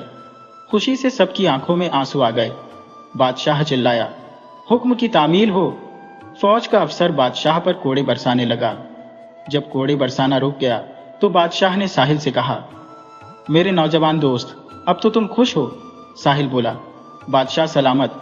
जिस मुल्क में आप जैसा इंसाफ पसंद बादशाह मौजूद हो, उस मुल्क पर दुनिया के लोग फख्र करेंगे। बादशाह ने वजीर का कसूर तो माफ कर दिया, लेकिन इसके साथ ही यह ऐलान किया कि आज से हमारा वजीर हमारा नौजवान दोस्त साहिल होगा। गुलाम, सरदार और साहिल इस ऐलान पर हैरान रह गए। साहिल ने अदब से कहा, जहां पनाह, मैं इस काबिल नहीं कि इस मुल्क की रियाया की सेवा कर सकूं। बादशाह बोला, यह तो हम जानते हैं कि कौन काबिल है और कौन नहीं। तुम्हें हमारा वजीर बनना पड़ेगा। अब तुम अपने गांव की सेवा के साथ साथ पूरे मुल्क की सेवा करोगे। साहिल बोला, लेकिन वजीर बनने से पहले मेरी कुछ शर्तें हैं।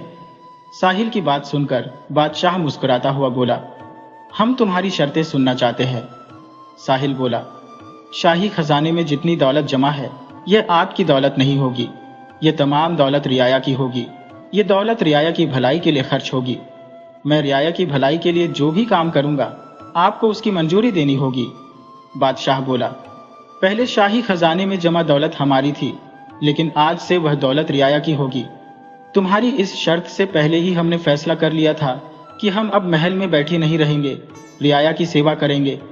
तुम्हें रियाया की भलाई के लिए हर काम करने का अधिकार होगा। हमारी मंजूरी की भी जरूरत नहीं। साहिल बोला, आज से इस मुल्क में तमाम परिंदों, जानवरों के शिकार पर पाबंदी लगा दी जाए। बादशाह बोला, हमें तुम्हारी यह शर्त भी मंजूर है। साहिल बोला, कैद खाने में जितने लोग कैद की सजा भुगत रहे हैं, उन्हें भी आजाद कर दीजिए, ताकि वह भी अपनी गलतियों से तौबा करके इस मुल्क की सेवा कर सके। बादशाह बोला, हमें तुम्हारी यह शर्त भी मंजूर है। साहिल बोला, मेरी आखिरी शर्त यह है कि मैं न तो महल में रहूंगा और न शाही खजाने से तनख्वाह लूंगा, बल्कि अपने घर रहूंगा और जो कुछ खुदा ने मुझे दिया है उसी पर गुजारा करूंगा। शाही खजाने पर मैं बोझ नहीं बनना चाहता। बादशाह बोला, यह शर्त हमें मंजूर नहीं। हमने तुम्हारी सारी शर्तें मंजूर कर ली हैं। हम यह शर्त भी मंजूर कर लेते हैं, लेकिन इसमें यह खराबी है कि अगर तुम वजीर बनकर भी अपने गांव में रहे तो फिर हम तुमसे किस तरह सलाह लेंगे। हम चाहते हैं कि तुम हमारे करीब रहो और अपनी मेहनत का मुआवजा लो। मेहनत का मुआवजा नहीं लोगे तो हमें तकलीफ होगी। सरदार, गुलाम और वजीर ने कहा, साहिल, आपको जहांपनाह की सलाह मान लेनी चाहिए। साहिल बोला, जहांपनाह की अगर यही इच्छा है तो मुझे जहांपनाह की सलाह मंजूर है, लेकिन मैं अपनी मेहनत का मुआवजा सिर्फ इतना ही लूंगा जितनी मुझे जरूरत होगी। बादशाह बोला, हमें तुम्हारी यह शर्त भी मंजूर है। गुलाम के गांव के लोग साहिल के वजीर बनने की खुशी में कई दिनों तक गुलाम नगर में जश्न मनाते रहे। साहिल ने वजीर बनने के बाद ऐसे काम किए कि रियाया देखते ही देखते खुशहाल हो गई और पड़ोसी मुल्कों के बादशाह इस मुल्क को देखने के लिए आने लगे। कहते हैं कि साहिल ने बादशाह और रियाया के बीच जो दूरियां थी वह खत्म कर दी। बादशाह साहिल के इस कारनामे से इतना खुश हुआ कि उसने साहिल को अपना वली अहद भी बना दिया। साहिल के वली अहद बनने पर साहिल के माँ बाप से ज्यादा रियाया खुश थी, क्योंकि साहिल ने रियाया की भलाई के लिए बहुत कुछ किया था। रियाया साहिल को अपना दोस्त और हमदर्द समझती थी। साहिल देखते ही देखते बादशाह सलामत की पहली पसंद बन गया। बादशाह सलामत की एक बेटी थी जिसका नाम जुलेखा था। बादशाह ने साहिल के बाप से उनके बेटे के लिए अपनी बेटी का रिश्ता तय कर लिया कि जब बच्चे बड़े हो जाएंगे तो हम इन दोनों की शादी कर देंगे। तो देखा आपने ईमान का नतीजा। साहिल को वजीर भी बना दिया गया और बादशाह की बेटी भी मिल गई।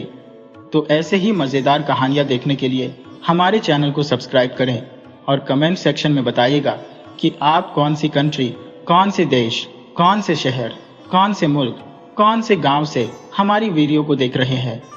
आप अपने कीमती विचार कमेंट सेक्शन में जरूर दीजिएगा। मिलते हैं एक और नई और इंटरेस्टिंग वीडियो के साथ।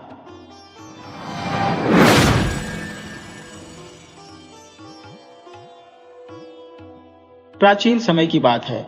एक राज्य में एक चोर निवास करता था जो अपनी वृद्ध दादी के साथ रहता था। एक दिन उसकी दादी ने उससे कहा, बेटा, तू इन पथ भ्रष्ट मार्गों को त्याग दे, अन्यथा एक दिन तेरी इन कुकर्मों के कारण मैं अपनी जान गंवा दूंगी।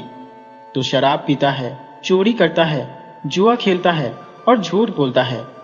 क्या तू मेरी बात मानकर यह सब छोड़ नहीं सकता?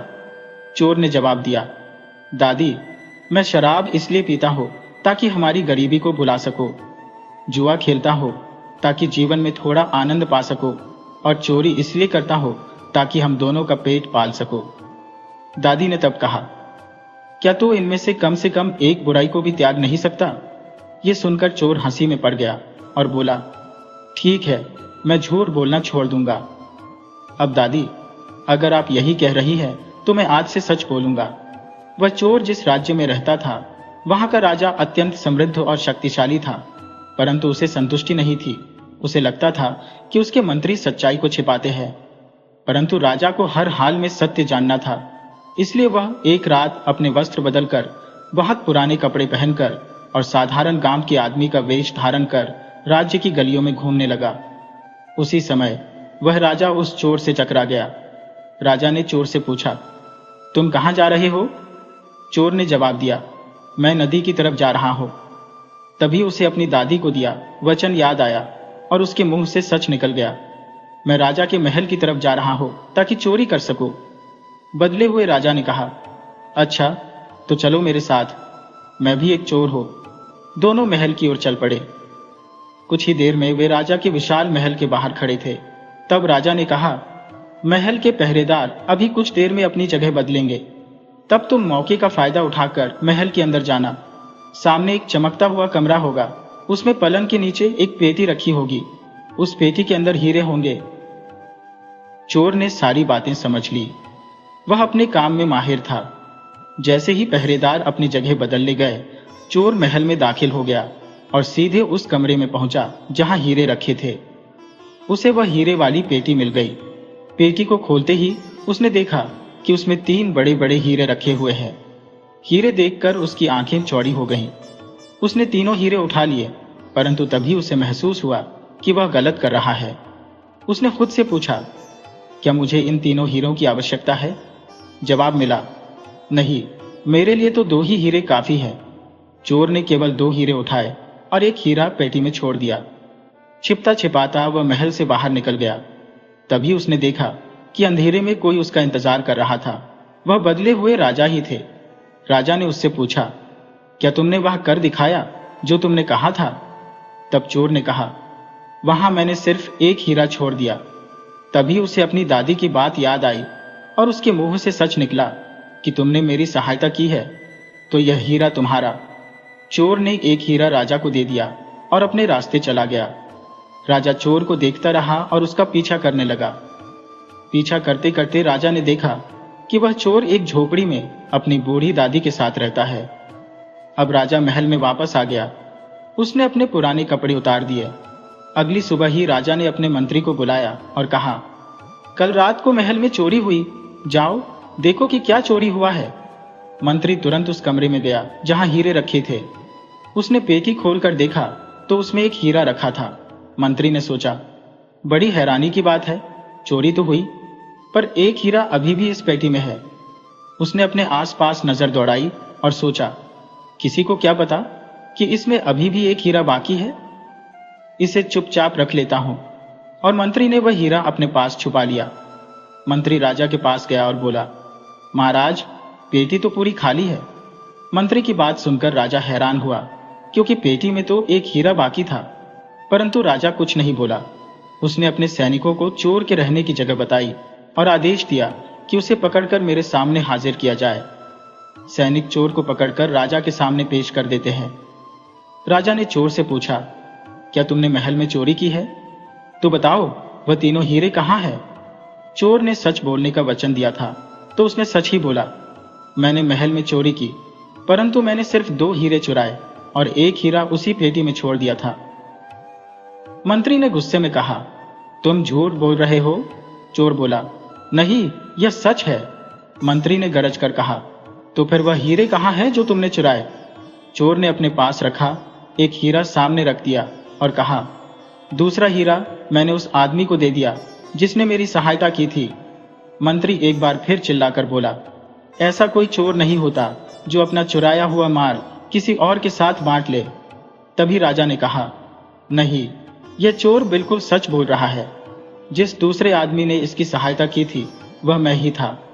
मैंने वेश बदलकर रात को इसके साथ जाकर इसे वह दूसरा हीरा दिया।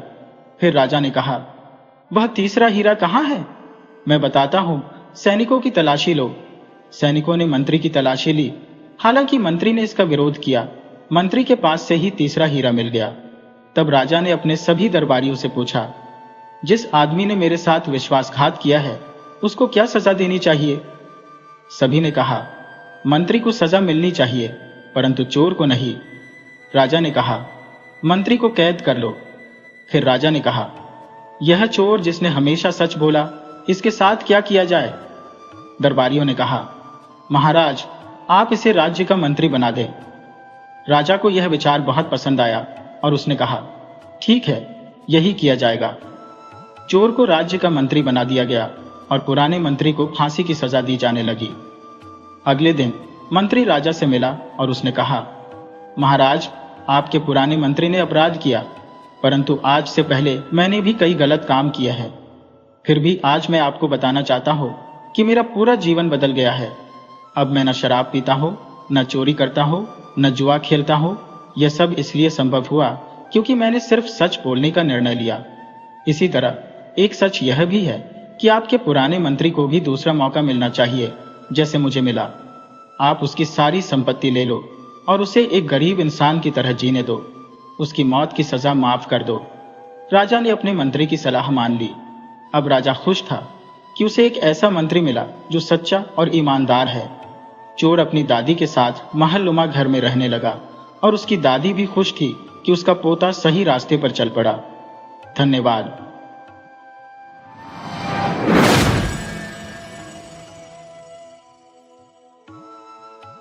बहुत समय पहले की बात है। एक गांव में एक पति पत्नी अपने 20 वर्षीय बेटे के साथ रहते थे, जो मुखिया था। बेटे का नाम हरि सिंह था। वह प्रतिदिन अपने घर से बाहर कहीं जाता था, किसी कार्य के लिए, या यह उसका नियम था। आज हरिशंकर थोड़ा लेट हो रहा था, इसलिए वह बड़बड़ाता हुआ उठा, कल से रामू की मां को जल्दी जगाया करूंगा। हरिशंकर नहा धोकर पांव फटने से पहले ही घर से निकल गया, क्योंकि चिड़ियों की चहचहाहट शुरू हो गई थी। लेकिन गांव के लोग अभी भी सोए पड़े थे। वे अपने दैनिक कार्यों में अभी नहीं लगे थे। हरिशंकर नहा धोकर अपने घर से निकल गया और बाग, बगीचे, पगडंडियां और खेतों को पार करता हुआ अपने निश्चित स्थान तक पहुंच गया। वहां पहुंचकर उसने राहत की सांस ली और सोचा, चलो समय से पहुंच गया। हरिशंकर ने चारों ओर देखा कि कोई उसे देख तो नहीं रहा।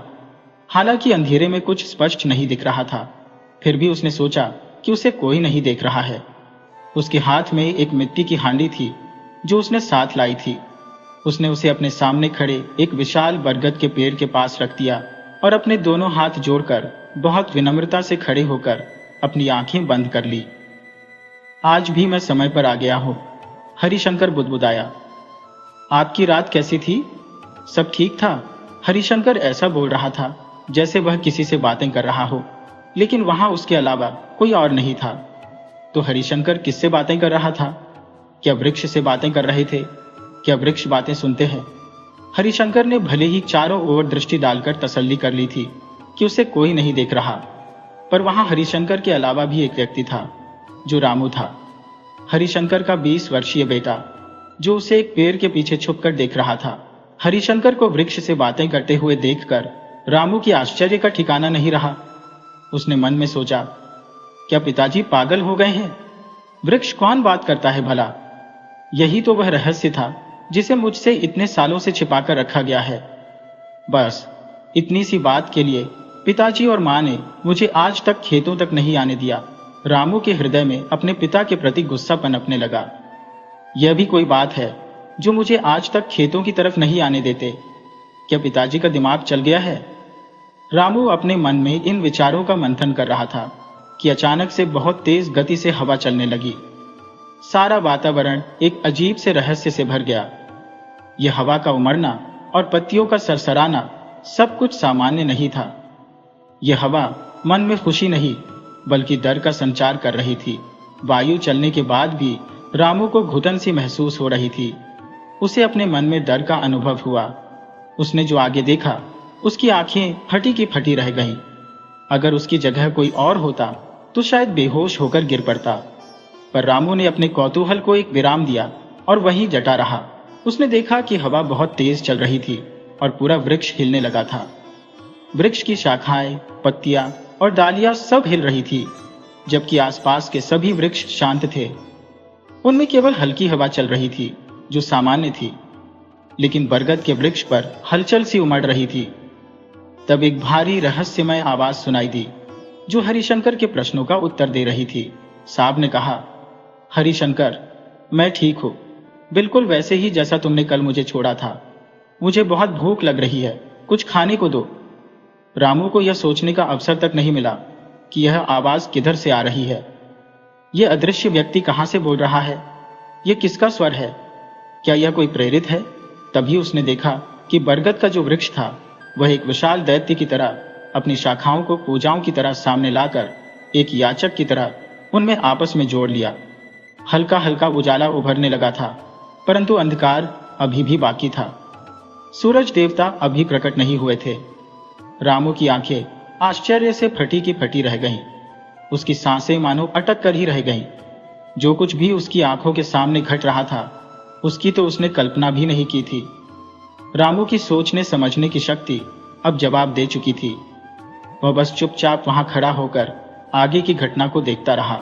तभी उसने देखा कि उसके पिताजी हरिशंकर ने मिट्टी की हांडी जिसमें खीर थी, उसे उस बरगद के वृक्ष के तने में बने हुए एक कोतर के अंदर रख दिया। इसके बाद उन्होंने अपनी दोनों हथेलियों को नमस्कार की मुद्रा में जोड़ लिया, अपनी आंखों को बंद किया और कुछ मंत्रों का जाप करने लगे। रामू को मंत्र स्पष्ट सुनाई तो नहीं दे रहे थे। उसके पिताजी लगभग 5 मिनट तक उसी अवस्था में खड़े रहे। इसके बाद उन्होंने अपनी आंखें खोली। उन्होंने कोटर के अंदर हाथ डाला और मिट्टी की हांडी को बाहर निकाल लिया। आश्चर्य की बात तो यह थी कि मिट्टी की हांडी में अब खीर नहीं थी। ऐसा लग रहा था कि किसी ने बहुत ही स्वाद लेकर चाट चाट कर खीर खाली कर दी हो। उस खाली हांडी में अब खीर के स्थान पर एक चांदी का सिक्का जगमगा रहा था। उसकी चमक और किरणी हांडी के बाहर तक आ रही थी। रामू से अब सहन नहीं हो सका। उसने एक हाथ अपने कलेजे पर रखा जैसे उसका दिल डूबता जा रहा था। दूसरे हाथ से उसने अपना मुंह बंद कर लिया। उसे भय था कि कहीं उसके मुंह से चीख ना निकल जाए। वह घबराहट में पीछे हटने लगा।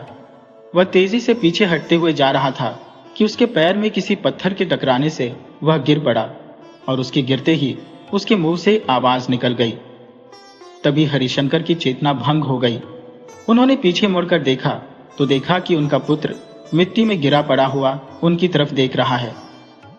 अपने पुत्र को वहां देखकर हरिशंकर की आंखें हैरानी से फैल गईं, क्योंकि अब थोड़ा उजाला भी फैल चुका था। हरिशंकर और रामू के बीच पर्याप्त दूरी थी, परंतु एक पिता ने अपने पुत्र को पहचान लिया था। हरिशंकर ने जमीन पर पड़े अपने पुत्र को हल्के अंधेरे में भी पहचान लिया था। उन्हें यूं लगा कि जैसे उन पर किसी की कुदृष्टि पड़ गई है। उन्होंने वहीं से गुस्से में चिल्लाया, रामू, ये तुमने क्या किया? रामू अपने बचपन से ही यह देखता आ रहा था। पिताजी सुबह तड़के उठ जाते थे, फिर पास में सोई हुई मां को जगाते थे। दोनों ही बहुत ही धीमी आवाज में बातचीत करते थे, या फिर कुछ खटपट होने की आहट से रामू की नींद खुल जाती थी। कभी कभी रामू उठता पर नींद के प्रभाव में सो जाता था, तो कभी कभी ऐसा भी हुआ कि वह चारपाई पर पड़े पड़े देखता रहता था। मां उठने के बाद हाथ धोकर चूल्हा सुलगाने लगती थी। पिताजी कुएं पर जाकर नहाने धोने लगते थे। मां चूल्हे पर खीर चढ़ा देती थी। पूरा घर खीर की सुगंध से महक उठता था, परंतु वह खीर खाने को कभी भी रामू को नहीं मिली थी। उसकी मां एक हांडी में खीर परोसकर कपड़े से अच्छी तरह ढककर पिताजी को देती थी, और पिताजी सुबह सुबह मुंह अंधेरे खीर की हांडी हाथ में लेकर चले जाते थे। कई बार रामू ने अपनी मां या पिताजी से पूछा था, मां, इतनी सुबह खीर क्यों बनाती हो? पर उसे कभी भी कोई संतोषजनक उत्तर नहीं मिला था। सदा यही कहा जाता, अरे बेटा, तुमने कोई सपना देखा होगा, खीर तो बनी ही नहीं घर में कभी। जब रामू पूछता कि पिताजी कहाँ गए हैं, तो मां उसे समझा देती थी कि वे किसी जरूरी काम से गए हैं। धीरे धीरे रामू जब बड़ा होता गया, उसके मन में यह जिज्ञासा बढ़ती गई। अब उसे सपनों की बातों से बहलाना भी कठिन था। उसके प्रश्नों पर उसे अब यह कहकर डांट दिया जाता था कि यह तुम्हारे जानने की बात नहीं है। इसके अतिरिक्त एक और बात थी जो रामू को बड़ी असामान्य लगती थी। अब रामू की अवस्था 20 वर्ष की हो चुकी थी। इन 20 वर्षों में उसे एक बार भी कभी अपने खेतों की ओर जाने नहीं दिया गया था। सच्चाई तो यह थी कि उसे यह भी नहीं पता था कि उसके खेत किस ओर है। कई बार उसने अपने पिताजी से आग्रह किया था कि वे उसे अपने साथ खेत ले जाए, लेकिन हमेशा पिताजी यह कहकर टाल दिया करते थे कि अभी समय नहीं आया है। जब उचित समय आएगा तब वे उसे स्वयं खेत पर ले जाएंगे। 20 वर्ष की आयु वाले युवक को मात्र शब्दों से बहलाना बहुत कठिन है। यही गलती हरिशंकर ने कर दी थी। रामू के मन में जिज्ञासा अब भयंकर रूप ले चुकी थी। वह इस रहस्य को जानने का प्रयास करने लगा। आज उसने अपनी मां से छुपकर कुटिया से बाहर निकलने का साहस किया। अपने ही पिता का चुपचाप पीछा करना उसे अटपटा तो लग रहा था, परंतु मन में ग्लानि भी थी। साथ ही डर भी था कि कहीं पिताजी ने देख लिया तो सीधे लाठी से खदेड़ देंगे। लेकिन हर प्रकार के डर पर विजय पाकर उसने इस अनसुलझे रहस्य की सच्चाई को जानने का निश्चय कर लिया था। आज जो रहस्य उसके सामने खुलकर आया था वह अभूतपूर्व था। अभी रामू भूमि से उठा भी नहीं था। उसके पैर की चप्पलें छिटक कर दूर जा गिरी थी। उसके कपड़े भी धूल में लिपटे थे। हल्की ठंड में भी उसके माथे पर पसीना उभर आया था। उसके चेहरे पर डर का साया स्पष्ट दिखाई दे रहा था। तभी उसके पिताजी की नजर उस पर पड़ी। वे दौड़ते हुए आए और कोई उपाय ना देखकर रामू रोने लगा। पिताजी, मुझे क्षमा कर दीजिए, रामू रोते हुए कहने लगा। मैं दोषी हूं। मैंने आपके पीछे आने का साहस किया। मुझे नहीं पता था कि आप इस वृक्ष के पेड़ से बात करते हैं। आप भरोसा रखिए, ये रहस्य मैं किसी से नहीं बताऊंगा। कृपया मुझे क्षमा कर दीजिए। रामू ने हथेलियों को जोड़कर अपने पिता से माफी मांगी। हरिशंकर ने अपने पुत्र को देखा और उसकी इस अवस्था में देखकर गहरी सांस भरी। उनका क्रोध अब दया में बदल चुका था। एक पिता के मुंह से पुत्र पर क्रोध करने का कोई लाभ नहीं था। उन्होंने अपने पुत्र पर प्रेम महसूस किया और कहा, बेटा, समय आ गया है कि मैं तुम्हें सब कुछ बता दूं। तुम पर्याप्त रूप से परिपक्व हो चुके हो, इसीलिए उचित यही होगा कि मैं तुम्हें सब सच बता दूं। मैं अपने वंश की परंपरा के विपरीत जाकर समय से पहले इस रहस्य का उद्घाटन करता हूं। हरिशंकर ने पहले अपने बेटे रामू को हाथ से सहारा देकर उठाया। रामू ने अपने कपड़े झाड़े और दूर पड़ी हुई चप्पलें उठाकर पहन ली। अब वह थोड़ा सा सामान्य हो गया था। डर अब उसकी जिद से दूर जा रहा था। हवा के झोंकों से उसका पसीना भी धीरे धीरे सूख गया था। हरिशंकर ने पीछे मुड़कर बरगद के पेड़ की ओर निहारा और उसे आशीर्वाद दिया। फिर उन्होंने रामू के कंधे पर हाथ रखा और उस वृक्ष की विपरीत दिशा में चलने लगे। थोड़ी दूर चलकर वे एक दूसरे पेड़ के नीचे ठहर गए। हरिशंकर ने अब अपने वंश से जुड़ी एक रहस्यमयी कथा सुनानी शुरू की। उनके स्वर में गंभीरता थी। ऐसा प्रतीत हो रहा था मानो वे अतीत की गहराइयों में गोता लगा रहे हो। हरिशंकर ने बताया, जब मेरे बाबा बहुत छोटे थे तब उनकी संगति कुछ अघोरी साधुओं के साथ हो गई थी। साधु दिन भर चिलम पीते और शिव की साधना में लीन रहते, पर रात में वे शव साधना किया करते थे। मेरे बाबा बहुत मेधावी थे और उनकी निरीक्षण शक्ति बहुत सूक्ष्म थी। कुछ ही समय में उन्होंने उन अघोरी साधुओं से मात्र निरीक्षण द्वारा वह सब सीख लिया जो उस उम्र में किसी के लिए असंभव था। वे जान गए थे कि मृत शरीर में आत्मा कैसे वापस डाली जाए और शरीर से आत्मा की अदला बदली कैसे की जाए। ज्ञान यदि सही उम्र में मिले तो सृजन करता है, परंतु गलत समय पर मिले तो विनाशकारी सिद्ध होता है। मेरे बाबा की उम्र उस समय मात्र 12 वर्ष थी। अब उनके मन में एक चुहल समा गई थी। वे इस ज्ञान का प्रयोग करना चाहते थे। उन्हें किसी के शरीर की आवश्यकता थी। उनके पड़ोस में एक 6 साल का बालक रहता था। उन्होंने उसी को अपने प्रयोग का साधन बनाने का निर्णय लिया। एक दिन मेरे बाबा उसे बहला फुसलाकर खेत में ले गए। उन्होंने उसे बरगद के वृक्ष से बांध दिया। बच्चा रोने लगा और किसी अनहोनी की आशंका से बाबा ने उसके सिर पर लकड़ी का कुंदा मारकर उसे मूर्छित कर दिया। सांझ ढलने वाली थी और उन्होंने अपना कार्य प्रारंभ कर दिया। उन्होंने पहले से ही एक कुत्ते की व्यवस्था कर रखी थी। साधना शुरू हुई। मंत्रों के प्रयोग से उन्होंने आत्माओं की अदला बदली कर डाली। बच्चा होश में आने के बाद कुत्ते की तरह भौंकने लगा और कुत्ता बच्चे की तरह तोतली आवाज में बोलने लगा। मेरे बाबा की प्रसन्नता का ठिकाना नहीं रहा। उन्होंने अपनी सिद्धि पर गर्व किया और भूल गए कि रात गहरा गई है। उन्हें आत्मा वापस डालनी होगी। वे तालियां बजाकर अपनी सफलता का उत्सव मना रहे थे। कभी वे बच्चे के पास जाते, कभी कुत्ते के पास। दोनों आत्माएं अपने नए शरीर से असंतुष्ट थी और अजीब स्वर में रो रही थी। थोड़ी देर में बच्चे की मां उसे ढूंढती हुई वहीं आ पहुंची। वहां पहुंचकर उसने जो दृश्य देखा उसे देखकर उसे चक्कर आ गया। उसका बच्चा मां को देखकर भौंक रहा था और कुत्ता मां को मामा पुकारकर निपट रहा था। बच्चे की मां ने चीख पुकार मचा दी।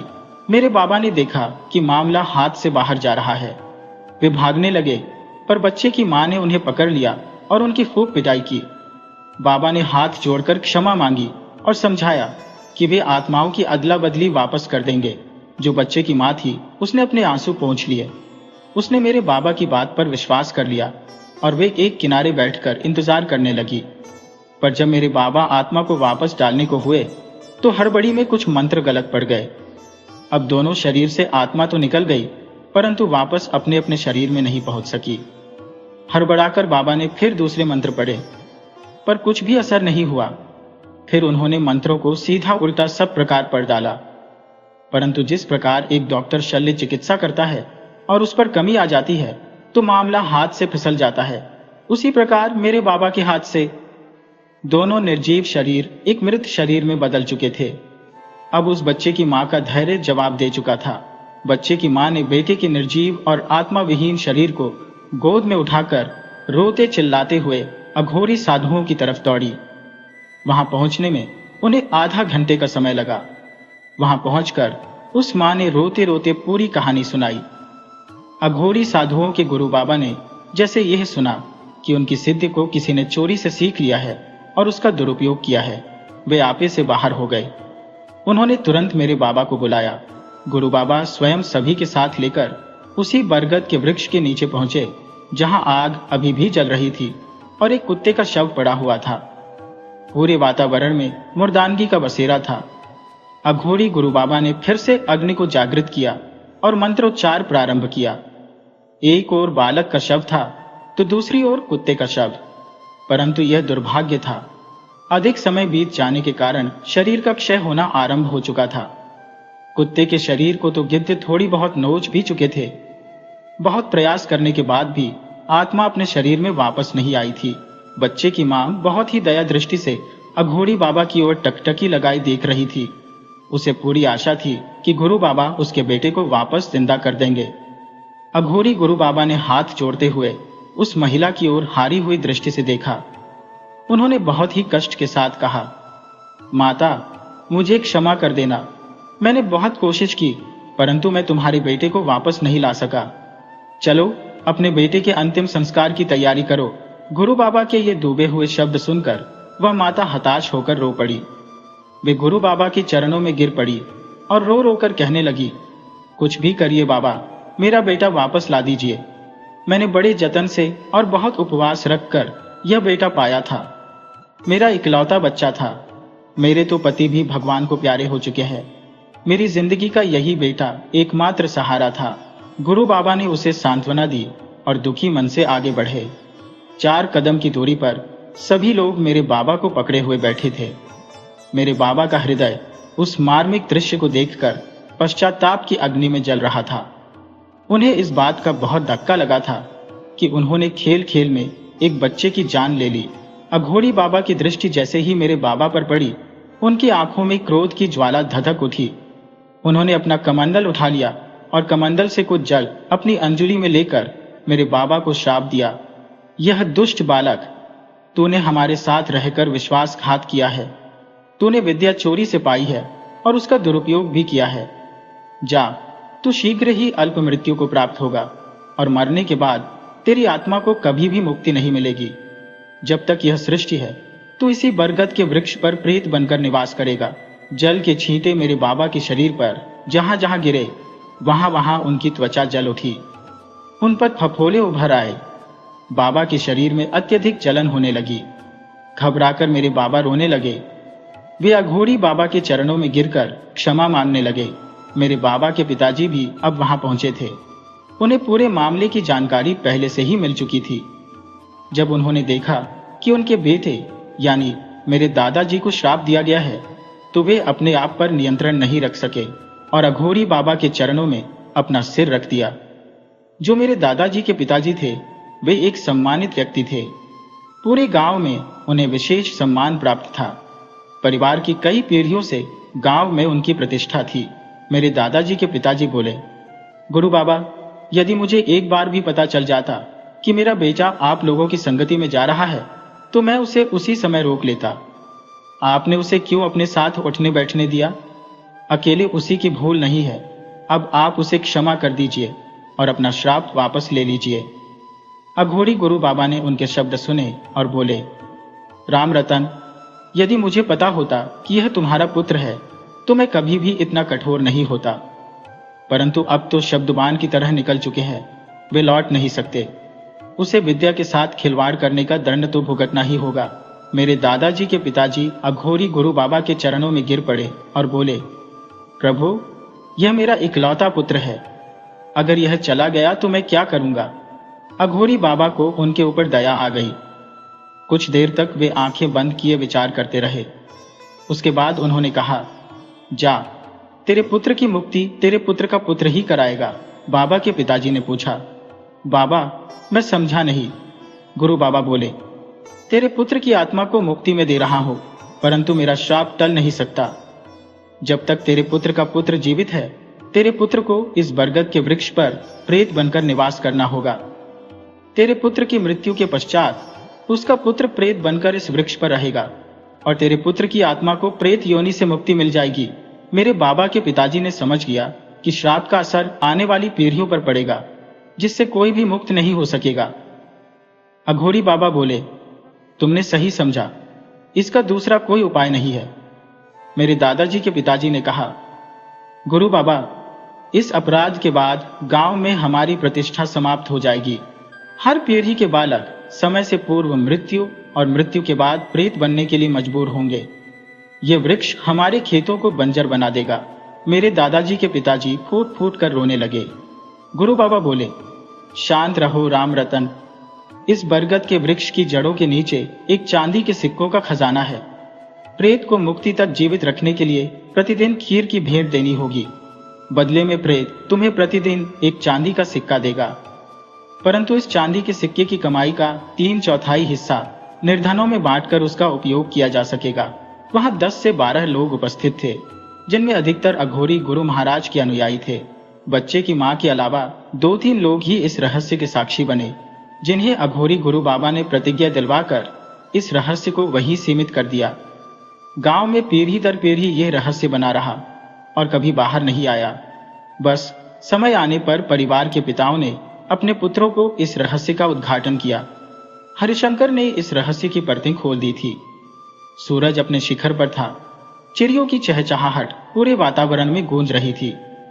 रामू ने पूरी कथा सुनने के बाद राहत की लंबी सांस ली। उसने सोचा, इतना बड़ा रहस्य बस इस बात के लिए? पिताजी, ये तो बीते जमाने की बात है। अब इस शराब का क्या असर होगा, ये कोई नहीं जानता, रामू ने दृढ़ता से कहा और अपने पिता की बात को अनसुना करते हुए आगे बढ़ गया। हरिशंकर को अपने बेटे का यह व्यवहार बिल्कुल भी अच्छा नहीं लगा। उन्होंने अपने परिवार की एक अत्यंत महत्वपूर्ण घटना बताई थी, परंतु रामू ने उसे केवल एक साधारण कथा की तरह सुना। हरिशंकर जानते थे कि उनका पुत्र बचपन से ही जिद्दी और हठी था। उसे दूसरों के अनुसार चलना बिल्कुल भी पसंद नहीं था। रामू आगे आगे चलता जा रहा था। उसने इस रहस्य को जान लिया था और अब उसकी जिज्ञासा शांत हो चुकी थी। अब उसके पास और कुछ बाकी नहीं था। हरिशंकर ने पीछे से आवाज दी, रामू रुक जरा, साथ साथ चलते हैं। लेकिन रामू ने कहा, पिताजी आप आते रहिए, मैं जा रहा हूं, लेकिन घर जल्दी पहुंचने के लिए। वैसे भी आपने जो बताना था वह बता चुके हैं। रामू एक पेड़ की डाली को तोड़कर उसे गोल गोल घुमाते हुए आगे बढ़ा जा रहा था। हरिशंकर को रामू का यह व्यवहार बिल्कुल अच्छा नहीं लगा। उन्हें अंदेशा था कि रामू अब भी इस रहस्य को संभालने लायक परिपक्व नहीं हुआ है।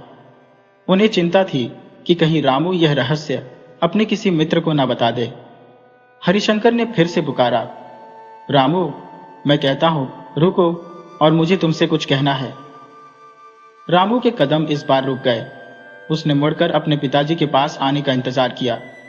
हरिशंकर हांफते हुए उसके निकट पहुंचे और एक जोरदार तमाचा उसे रसीद कर दिया। दुष्ट, तुझे तनिक भी ग्लानि नहीं हुई कि तूने एक निषेध कार्य किया और उस पर ऐंठता हुआ चला जा रहा है। रामू इस थप्पड़ के लिए बिल्कुल तैयार नहीं था। वह अपने गाल को सहलाता रह गया। हरिशंकर क्रोधित हुए और बोले, सुन, आज के बाद भूल से भी कभी अपने खेत की ओर मत आना और ना ही मेरा पीछा करने का प्रयास करना। जब सही समय आएगा तभी तुम इधर आ सकते हो, उससे पहले नहीं। ये बात गांठ बांध कर रख लो। रामू ने इस बार कुछ नहीं कहा। हरिशंकर ने आगे कहा, इस रहस्य की भनक किसी और बाहरी व्यक्ति को न लगे, ये धन हमारे हाथ में नहीं रहेगा। रामू ने चुपचाप सिर झुका लिया और घर की ओर अपने पिताजी के साथ चलने लगा।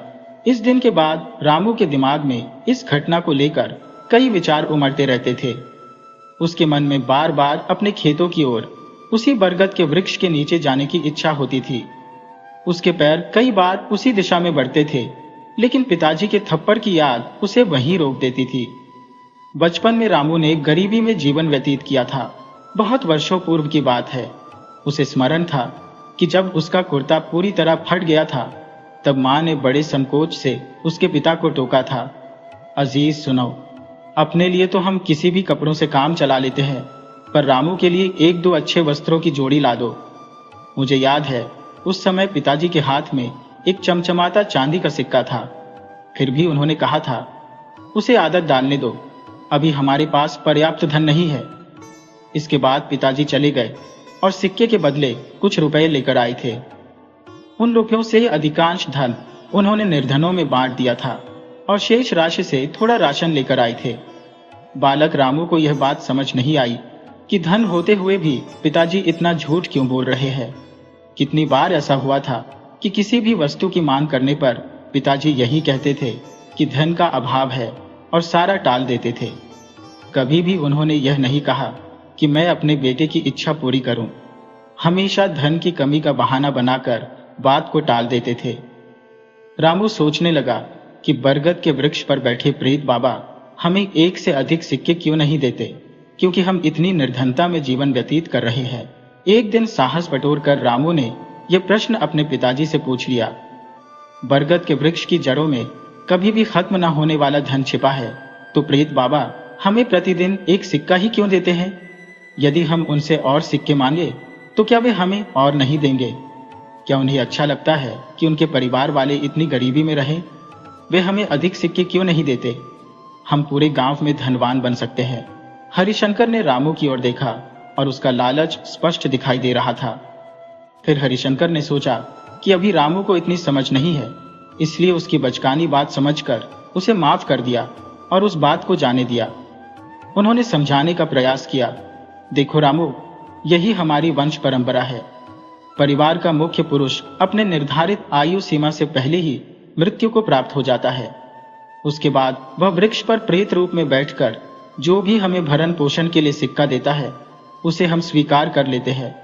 यह मत भूलो कि लालच सदैव विनाश की ओर ले जाता है। रामू ने कहा, पिताजी, ये लालच कहाँ है? हमारे पास तो इतना अभाव है कि हम छोटी छोटी इच्छाएं भी पूरी नहीं कर पाते। एक बार प्रयास करके तो देखिए, उनसे विनती तो कीजिए। रामू ने अपनी बात पर जोर देते हुए कहा। तो हरिशंकर ने कठोर स्वर में कहा, रामू, अच्छा यही होगा कि इस ओर से तुम अपना ध्यान बिल्कुल हटा लो। जब सही समय आएगा तब इस विषय में सोचना।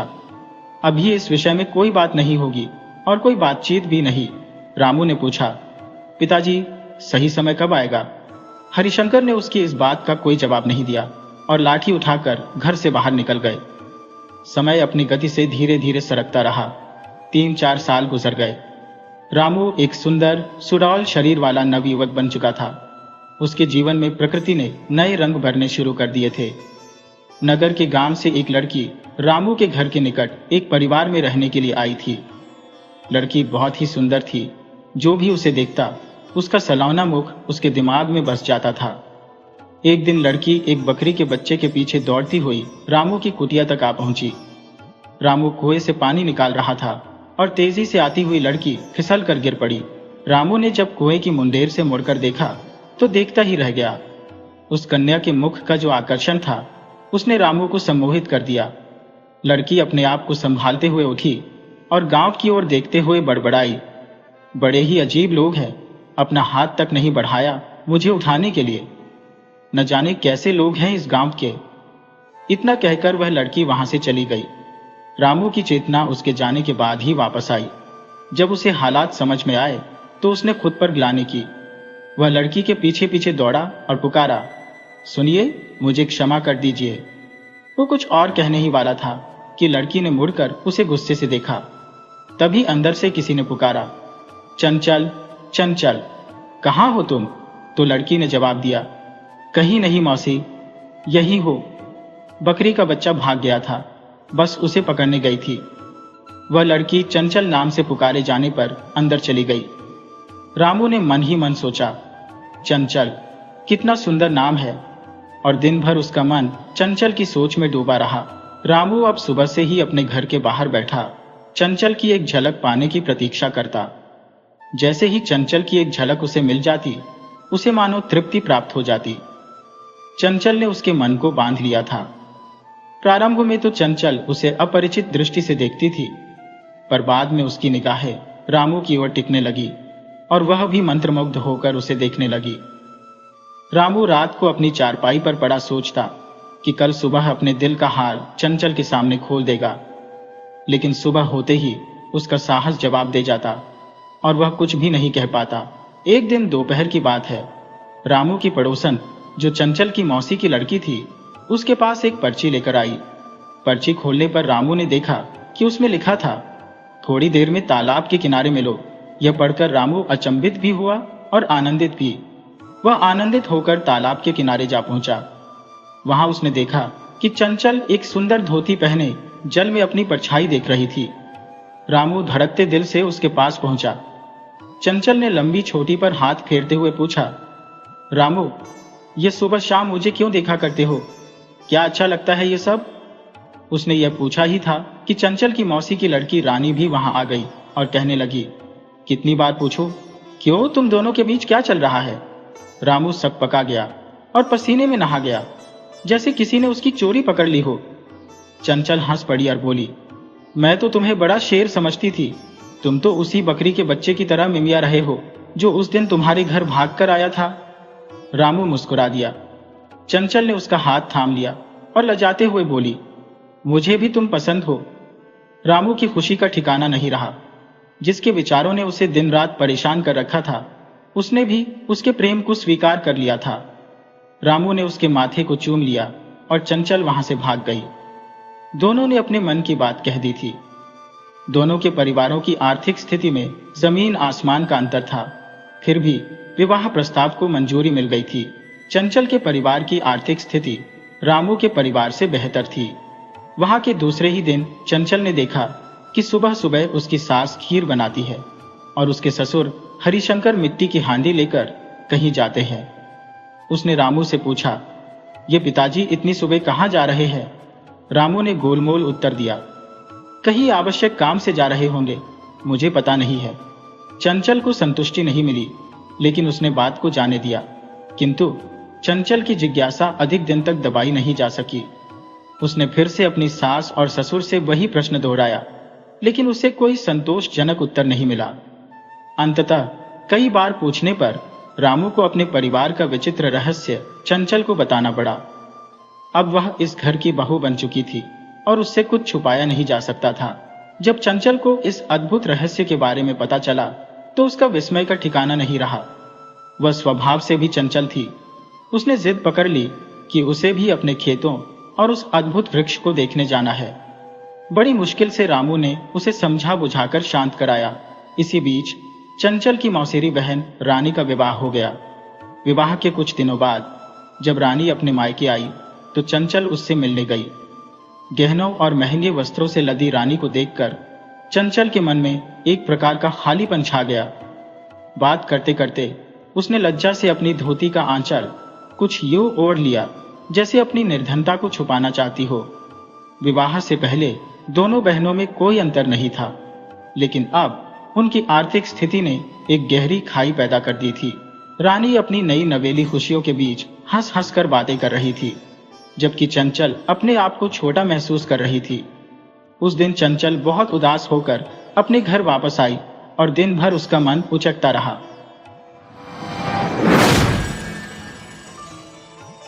वीडियो अच्छी लगे हो तो इसे लाइक करें और ऐसी ही मज़ेदार कहानियों के लिए चैनल को सब्सक्राइब करें और बेल आइकन दबाएं। ज़्यादा से ज़्यादा अपने दोस्तों को शेयर करें। धन्यवाद।